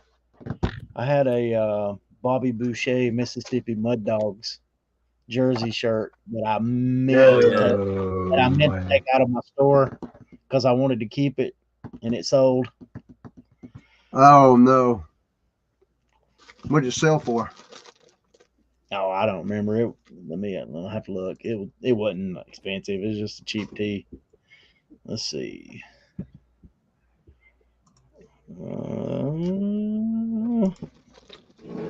So, anybody got any questions in the chat? Once we got a few people in here. Thank you for coming by and visiting with us. I do gotta run, guys. Okay, Leroy, what you getting into? It's late for running, Leroy. I gotta go home. I'm getting cold and I'm hungry. Yeah, that's usually a good reason to go. Come on. He's trying to give you a high five, man. Yes. 49. You guys have a good rest of your night. Everybody have a good Super Bowl.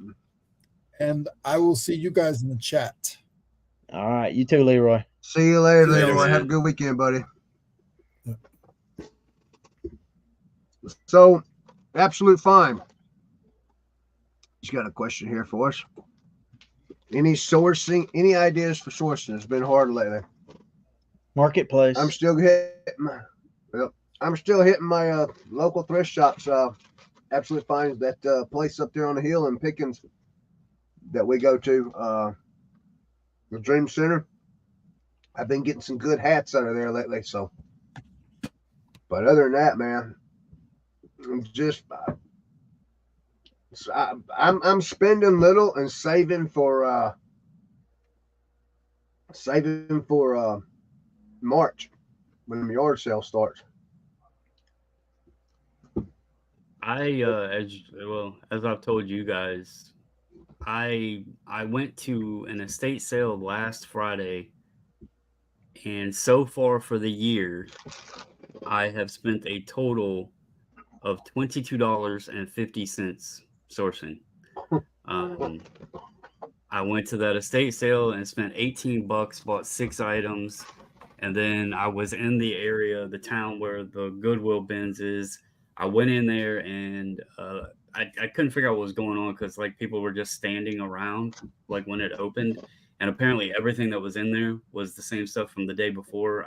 It was bad weather, so I guess they didn't get inventory or something, but they did bring out a couple tubs of shoes, and I found one pair of Timberland boat shoes and a little flashlight. So I spent $4.50 that day. I already sold the flashlight and the Timberland boat shoes. And then from that estate sale, I sold a little Nike hat from the 90s. It sold really quick for $50. I showed that to y'all in the chat. So I've spent $22.50 and I've sold 3 of the items now, and I think I've like quadrupled my money with a few other pieces left to sell. But Marketplace, I get jealous of people that say source Marketplace because my Marketplace is terrible. Like I never find anything on there. The estate sales have not been good. The ones that I've looked at, like It's the stuff that it looks fancy, but it's not, and it's normally priced fancy. Um, I haven't hit the bins in a while just because I haven't been down in that area. Obviously, I told y'all I haven't been feeling too well, so I haven't been traveling out. But yeah, I would agree. Like I don't have. I'm waiting for, I think, the end of February, if my memory is correct. But I am, getting a lot of gray and I'm bald. So my memory could be changing too. But I think end of February, there is a church downtown that does a really big church sale that had a lot of awesome stuff at it last year for some good prices. That should be the kickoff, based on what I've seen last year doing things. So I'm looking forward to that. But I'm also trying not to spend a ton because this will be the first year of having to do the whole tax thing like this on a larger scale. I went and met with a accountant today. I'm trying to shop around for accountants to do that whole bit. So I've got money set back for that in preparation for that. See where that lands us, but I'm not trying to overspend or oversource because you got to pay Uncle Sam. So You were noisy. We've been sourcing marketplace a lot, but to be to be clear, we have to travel to get it. There's nothing local. No. But if it's a big enough deal, it's worth the trip. And So yeah, the Absolute sells on multiple platforms. Yeah, I think I know I sold you some stuff on District, some albums. I think it was like some Michael Jackson stuff like that. Yeah. So Absolute, he goes to the same flea market that I do. The flea Cool. market he's talking about is in Pickin, South Carolina, which is 10 minutes down the road from me. They open at 5 a.m. every Wednesday morning. And I want to ask him, was it cold there yesterday morning? I didn't get to make it because I knew it was going to be cold. Yeah, great I don't know albums, if well my packed, biggest a struggle. lot best and I've seen. Oh, we got good feedback there, Brad. Thank you. Good feedback. Appreciate it. Some of my issues with marketplace too is even when I do find like something that would make for a good buy, I have an issue with the people responding back when I inquire about the items, and the next thing I'll know, like hours later, it'll pop up and say sold. We have actually questioned if our struggle is selling and buying on marketplace isn't because of my name on Facebook, because I don't have a personal account on there. Is it Dahmer? What's that? I said, is your Facebook name like Dahmer or something like that? No, it's actually my sports card, like YouTube business, all that name. So it's Bobbles Ball Cards. Yeah. Because my channel is Bobbles and Ball Cards. And on Facebook, we just did it as Bobbles Ball Cards to create the group and all that. We don't even use Facebook on a personal level. I have a Facebook group on there with, I don't know, 600-700 people on it. And so I think sometimes when I message or list something to sell, people might look at the name and think it could be a scam or something like that. Yeah. So we've actually discussed making.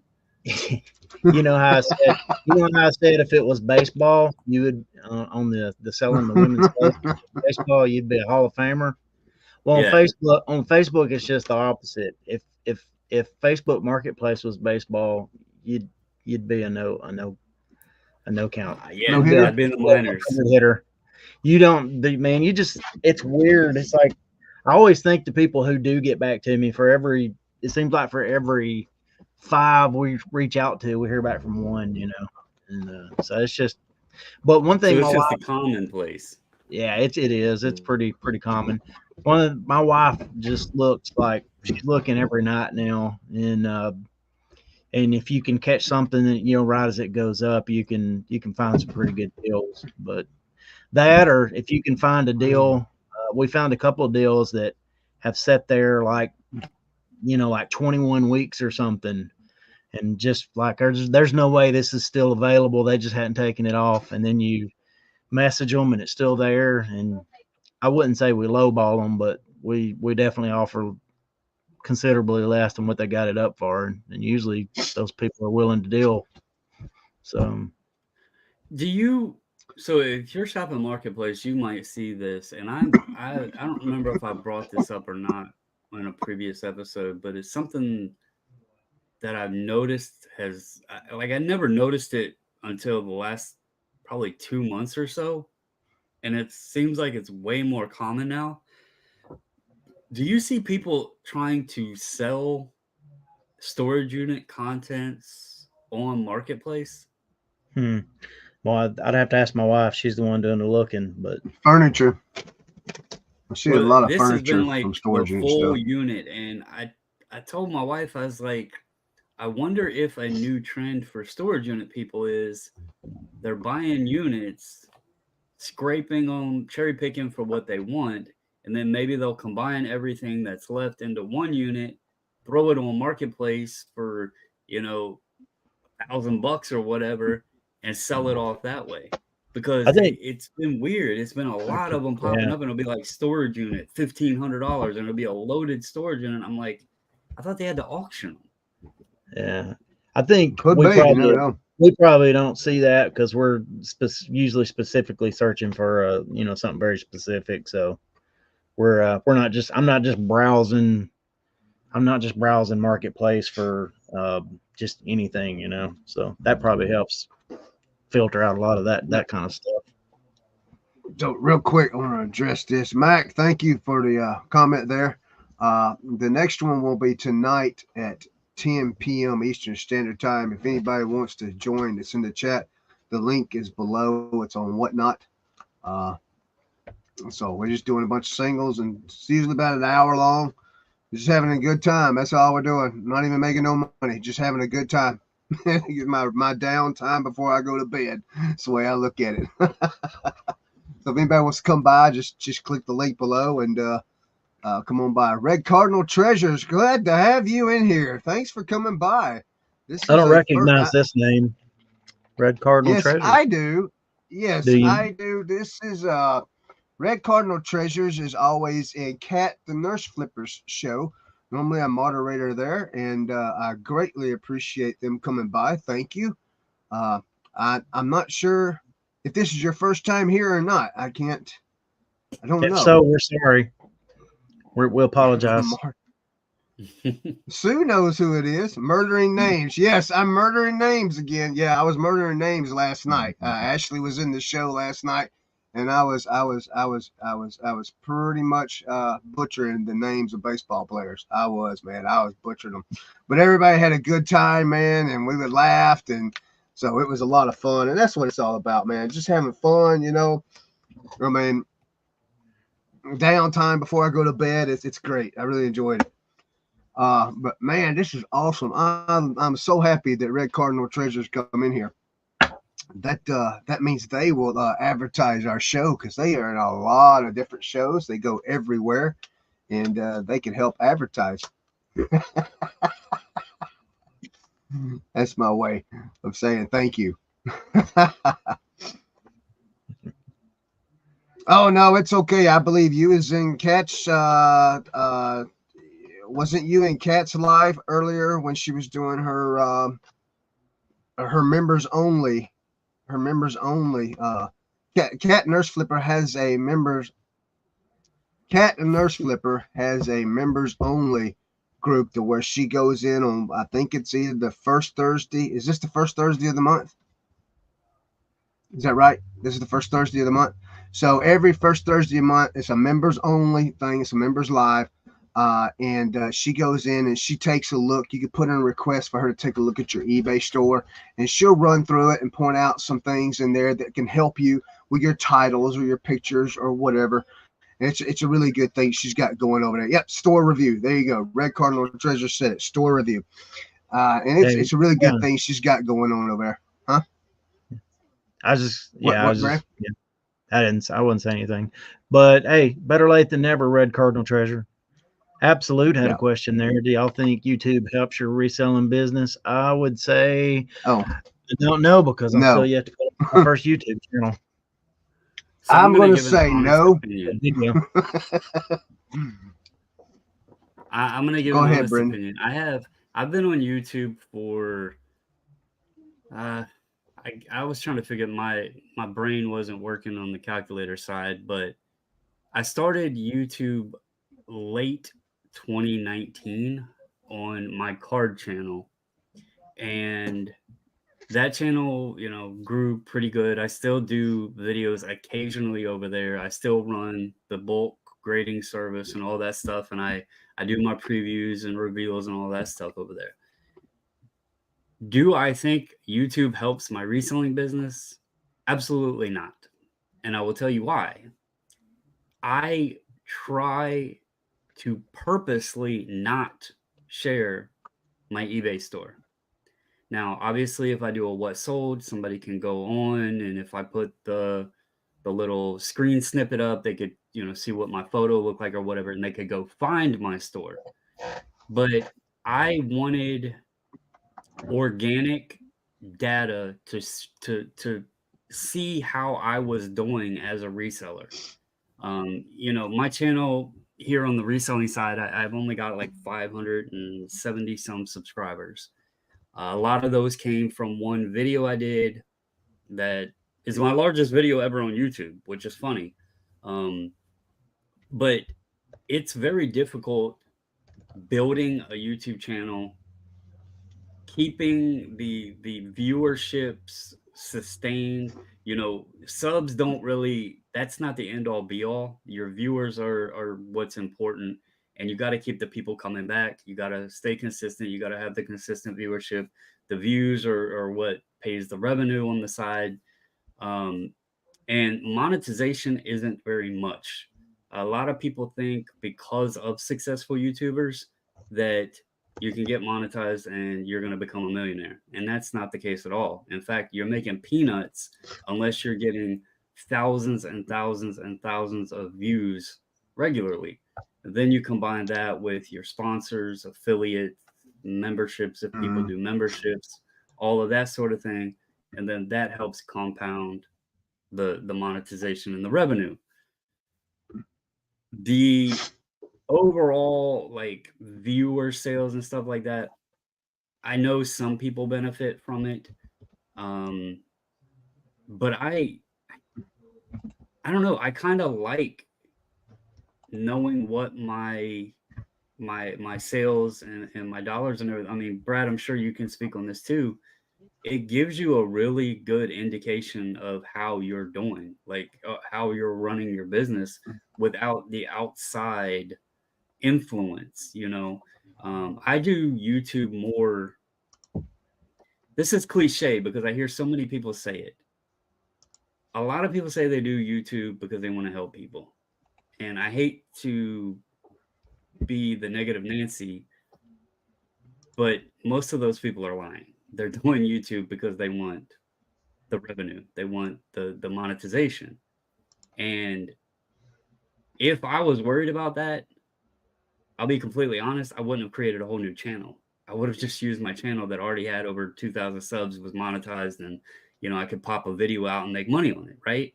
It would have been stupid for me to create a whole new channel and try to build it up again if I was worried about the revenue.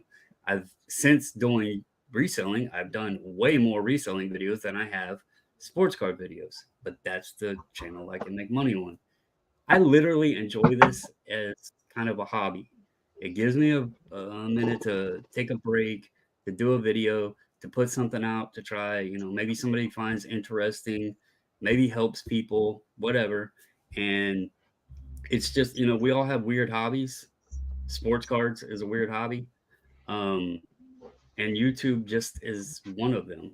And some people I would expect to make way more money on social media and content than they even come close to doing on the reselling side.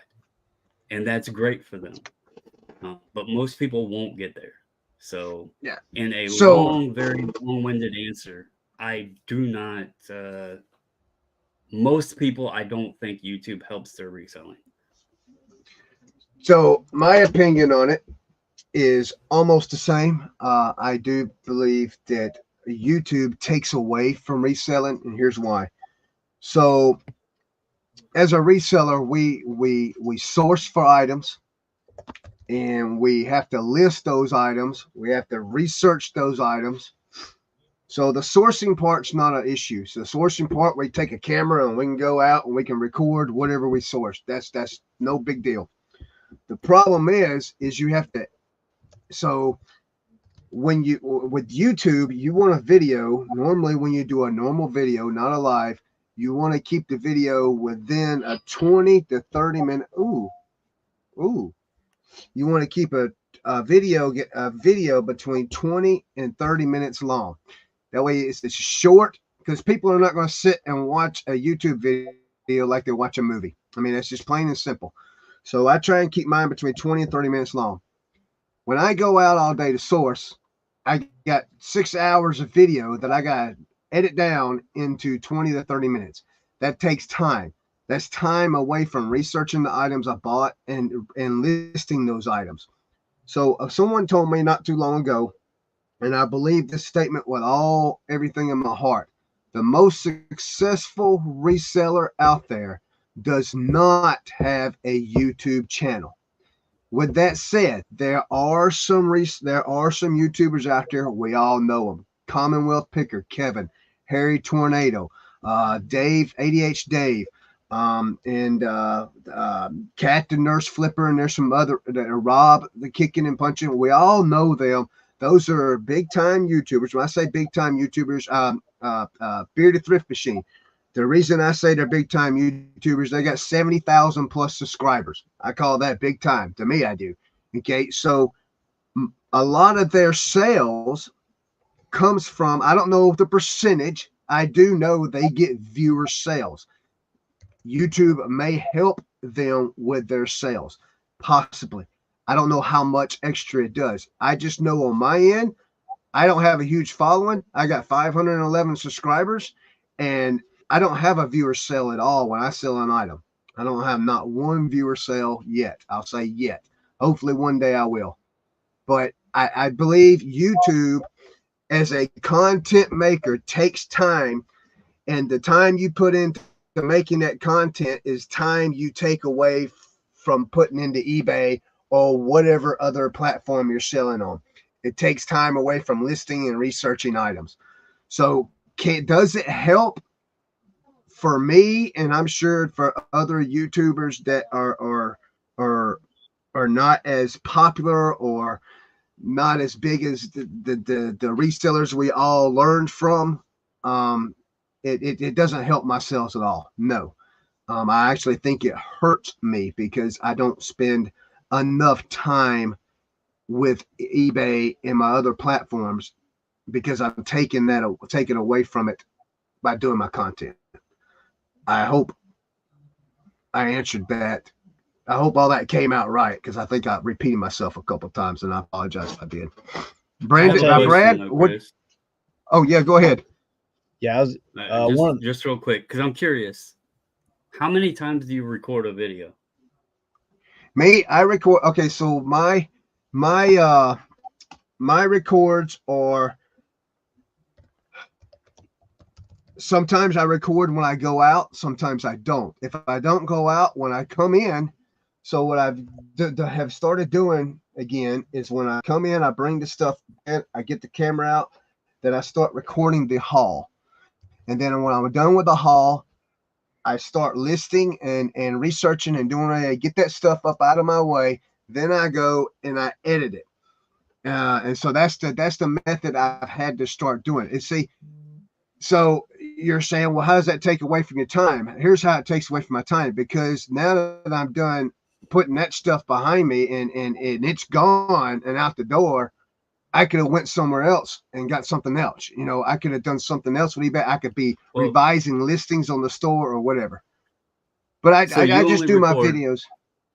Yeah. You record once and then you edit it or whatever? Yes. That was my question. Yes. I'm sorry, Brandon. I'm sorry, Brandon. This is something this is something that maybe it's just me. I don't know. Maybe. But I'm always curious about other people that do content. I am by far my biggest critic. Okay, I will criticize my work to no end, and I've always been that way.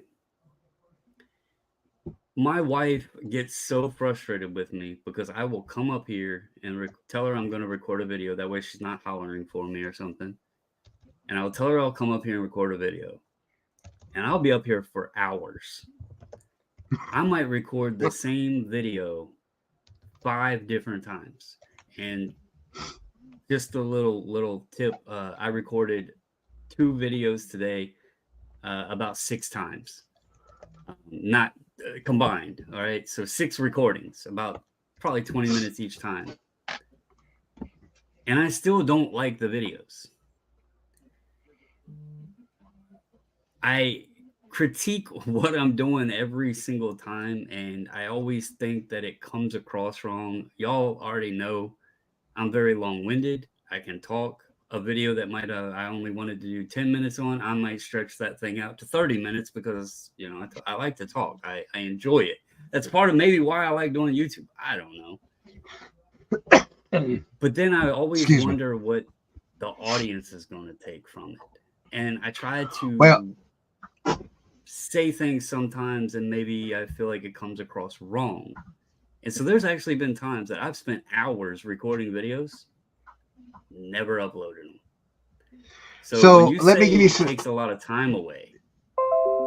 Yeah. Yeah. Yeah. So let me give you some advice somebody gave me a long time ago. Well, a long time ago. It wasn't too long ago because I ain't had the YouTube channel that long.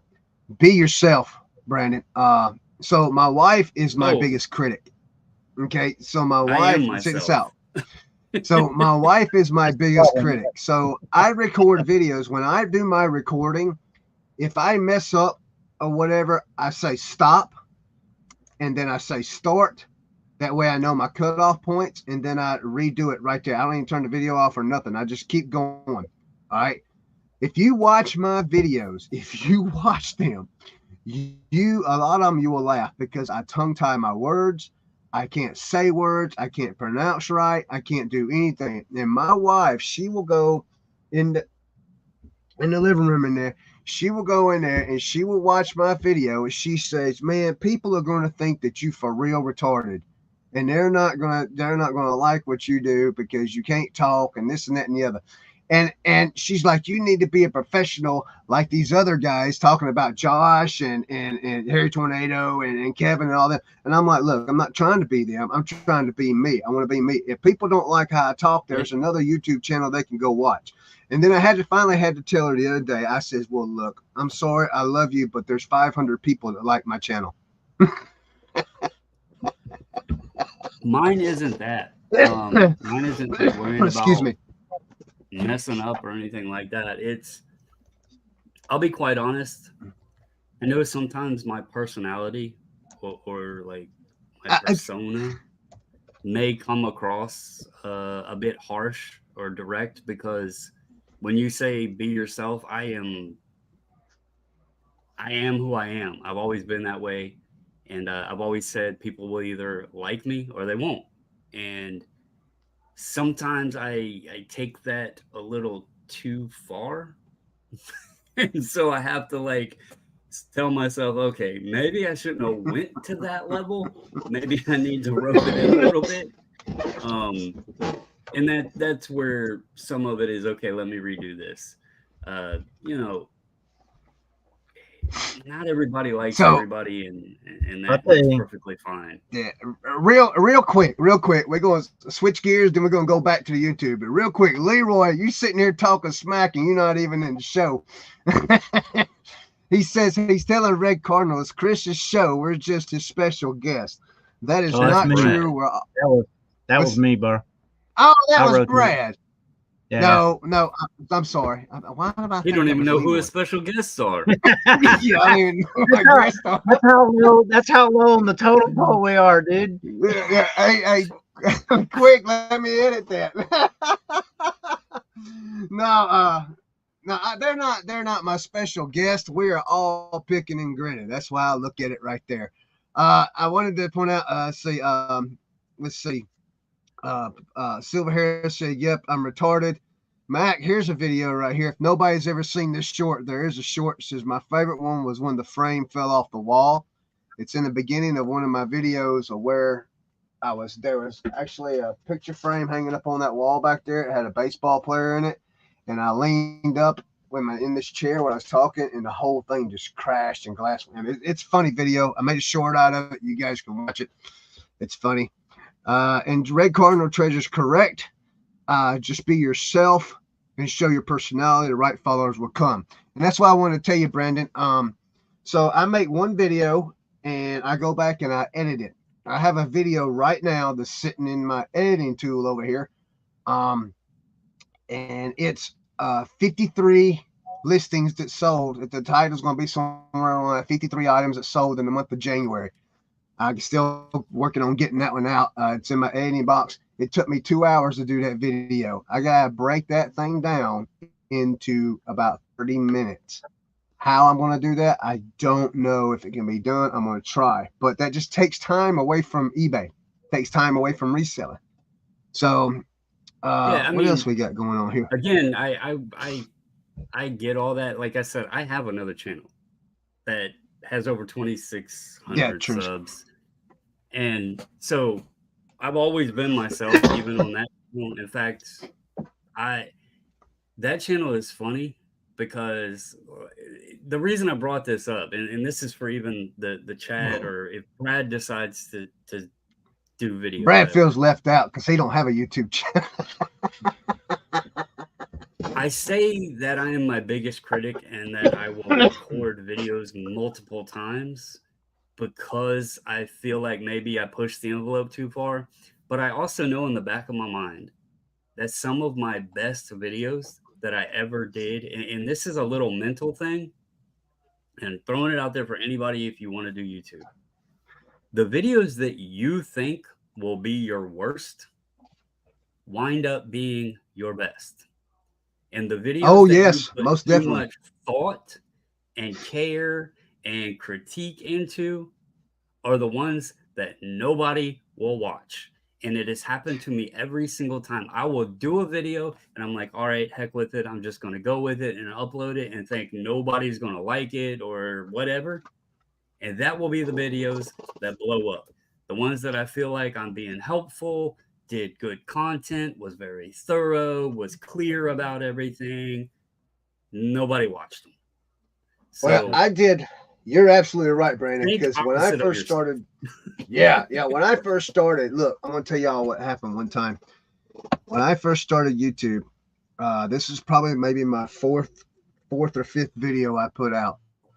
I woke up one morning and I was watching a guy that did a show the day before, one of his live shows, and he commented that the show was about how YouTubers were to blame for slow eBay sales, something along that lines or something like that.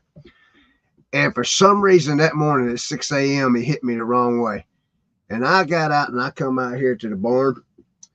And I got my camera, me being Chris, who I'm going to be, and I sat here and I went on a, what's that? It's a Chris. What'd you say? Film. Chris I went on a rant, guys. I went on a rant about what this guy said and about my belief and my opinion. And I'm going to tell you, it was the worst video I've ever done. And it was just the worst thing I've ever done. I guess it was me in that moment, but it was just after. And when I go back and look at it, I'm just like, wow, I cannot believe I put that out there. But you know what?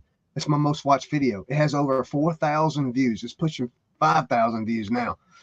And it just blows my mind. But it's you're right, Brandon. The worst video that you can make, the one you don't put a lot of effort into, it'll blow up. But the one you put so much effort into, man, you won't hardly get a view on it. And that's just crazy to me because you try, and so All right. If I can, So we're if I can put what's if that? I can put a bow on it, Yes. this is the most. I will highlight the most successful YouTube seller, content creator, seller of all times. A guy by the name of Empire Toy Works. You guys know familiar with that? I think he No. mostly The name is he familiar, must but I'm not. he I'm not mostly gonna. just does Instagram now, but he custom makes a lot of his stuff is he makes like diorama type stuff for I don't know, Star Wars, whatever. If you go to Instagram, check out Empire Toy Works, and Mhm. he sells 100% of the things he lists because people are head over heels for the stuff that he makes and sells. And he used to have a YouTube channel. I know he does a lot of photography of his stuff on Instagram. So check it out. It's awesome. And it's kind of a hobby that I enjoy as well, the making stuff that he does. I'm wanting to do more of that. Right. I mean, All right. So, yeah. there's Leroy right there. It's 9 p.m. Guys and gals, get some rest. Leroy did sneak in there, didn't he? It's only 8 o'clock here, So Leroy. yeah, it's only 8 o'clock, Leroy. Um, so yeah, Brandon, what you got coming up? Well, hopefully, I'm gonna shop around and see if I can find any places to source this weekend. I don't think I'm going to. Just because it doesn't look like anything as of right now. I do have a couple of videos in the shoot that I plan to get up. I did not get a video. Anybody that's watching, I know Lisa watches a lot, and she's been a great supporter of my channel. Um, I did not get a video up Wednesday because I was not feeling well, so I do need to get something up at some point. But again, my priority is the reselling side, so it'll happen when it happens. But yeah, I'm just gonna try to push through this and push through the illness and stay on the horse of getting things listed and sold because that's what we're supposed to do. So Right. Uh, real quick, I want to talk about this right here too. The most watched video, 68,000 views, 28,000 thumbs down. Guys, in case you don't know, those of you that's not part of the YouTube world and wonder how that affects a content maker, it does not affect them in a negative way. What happens is that thumbs down, believe it or not, shows interaction with that video. Any comment, any likes, dislikes shows interaction with that video, and for some reason, regard if it's a thumbs down, YouTube will push that video still. I actually watched a guy do a YouTube and told everybody to watch the YouTube channel. The guy told everybody to give the video a thumbs down, and he had like so many thousands of thumbs downs, and he still had over 1 million views on the channel. So I mean, those thumbs downs does not affect. It just helps. Yeah, the algorithm's the YouTube same. is Red Cardinal a. yeah. This is actually a topic that I Talk to you have later, on the Leroy. docket to discuss because I watched a large YouTuber that's not in reselling do a video about something that's been going on, but I'm going to tie it into reselling because I do think that there is something to it. And believe me, when I say I am not against folks trying to have alternate sources of income, and YouTube obviously with revenue and everything, you can make good money. There's sponsorship opportunities, there's affiliates, all of that stuff if you're a larger channel. But there is a lot that has been going on both with content as well as some of the subscribers and views and things to that nature are not actually as they appear. The little mirror on your car says objects are closer than than they appear. A lot of subscriber counts and everything really aren't naturally as high as they appear. But also, and this video I watched really connected with me, and it's another reason that I started a separate channel and started doing reselling content. Unfortunately, I don't know if it's just general society today, but it's very sad that negativity and drama will always trump someone trying to help or kindness or that sort of thing.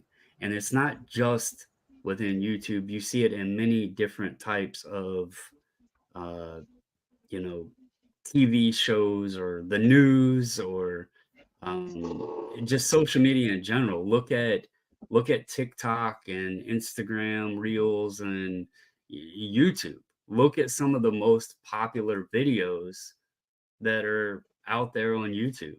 They normally have something connected to something negative.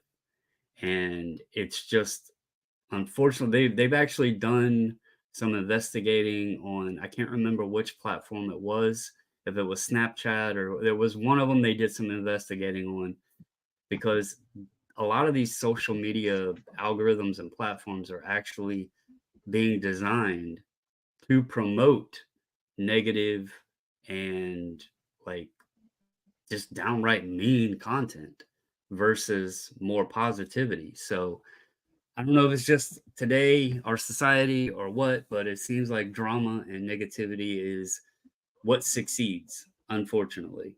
So Yeah, yeah, you're absolutely right. Just negativity seems to be what people want to hear. Oh, I'm muted. Oh. Negativity just seems to be what people want to hear. It's a time-honored tradition in media, Brandon. Yeah, I mean, but there's some stuff like this video I watched kind of brought up a good point. When YouTube, not long ago even, most folks looked at YouTube as kind of reference material. You could go on there and search like how to change your battery in your car, or how to fix a clogged toilet, or whatever. Like you could go on YouTube and find how to do whatever, right? It was a good source of reference. Or you had people playing video games or whatever, and people would watch them, and folks would even say, why do people sit there and watch somebody play a video game? Well, if you think about it, back in our time growing up, we had like the players guides and stuff. Well, you could watch somebody play it, see how they did it, get tips and tricks, and it's kind of like a player's guide that you weren't spending $20+ on. So, that's kind of what YouTube used to be.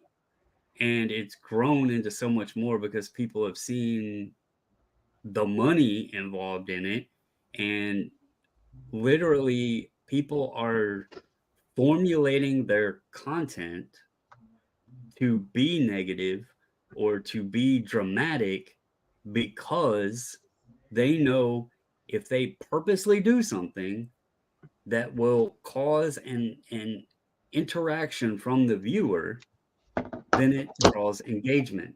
I know people in sports cars that will literally stir the pot just because they know people will hate the content they did, put comments down there, and then the commenters, and Chris has mentioned this before, don't attack my commenters.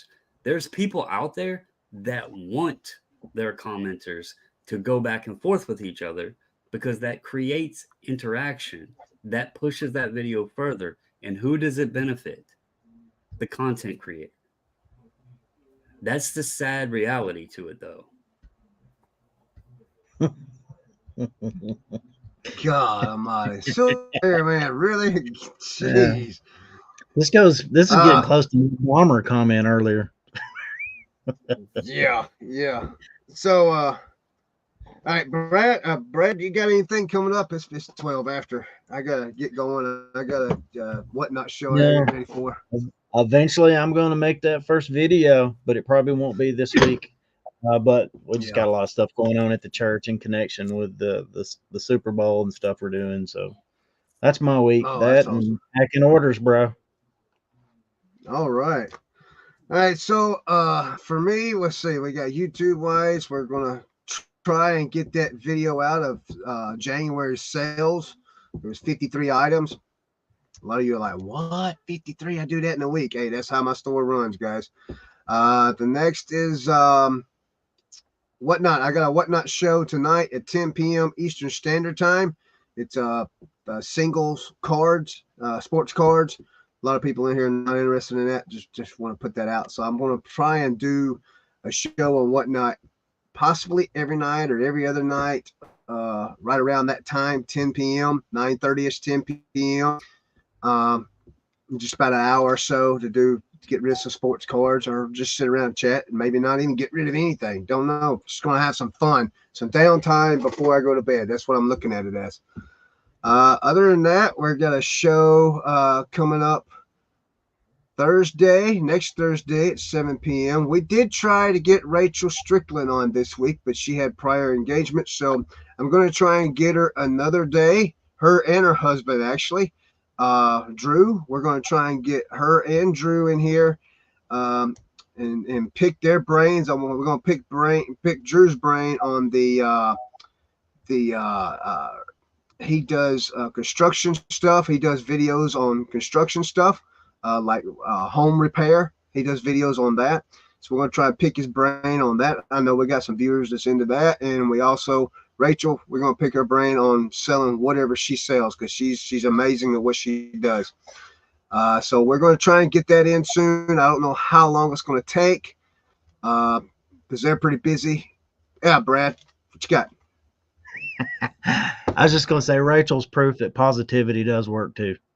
Yes, she is. Yes, Rachel is proof positivity. If you guys ever want to hear her story of how she got started in reselling, how she got it started in YouTube, go on her channel and look up a video where it was 20,000 sales. It was a live video where she hit 20,000 sales, and she goes back through her time of how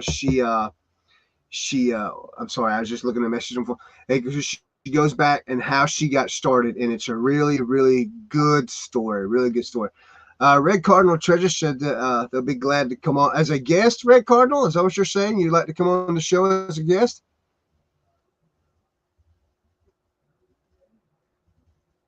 Give them time. Waiting. I don't know if they heard me.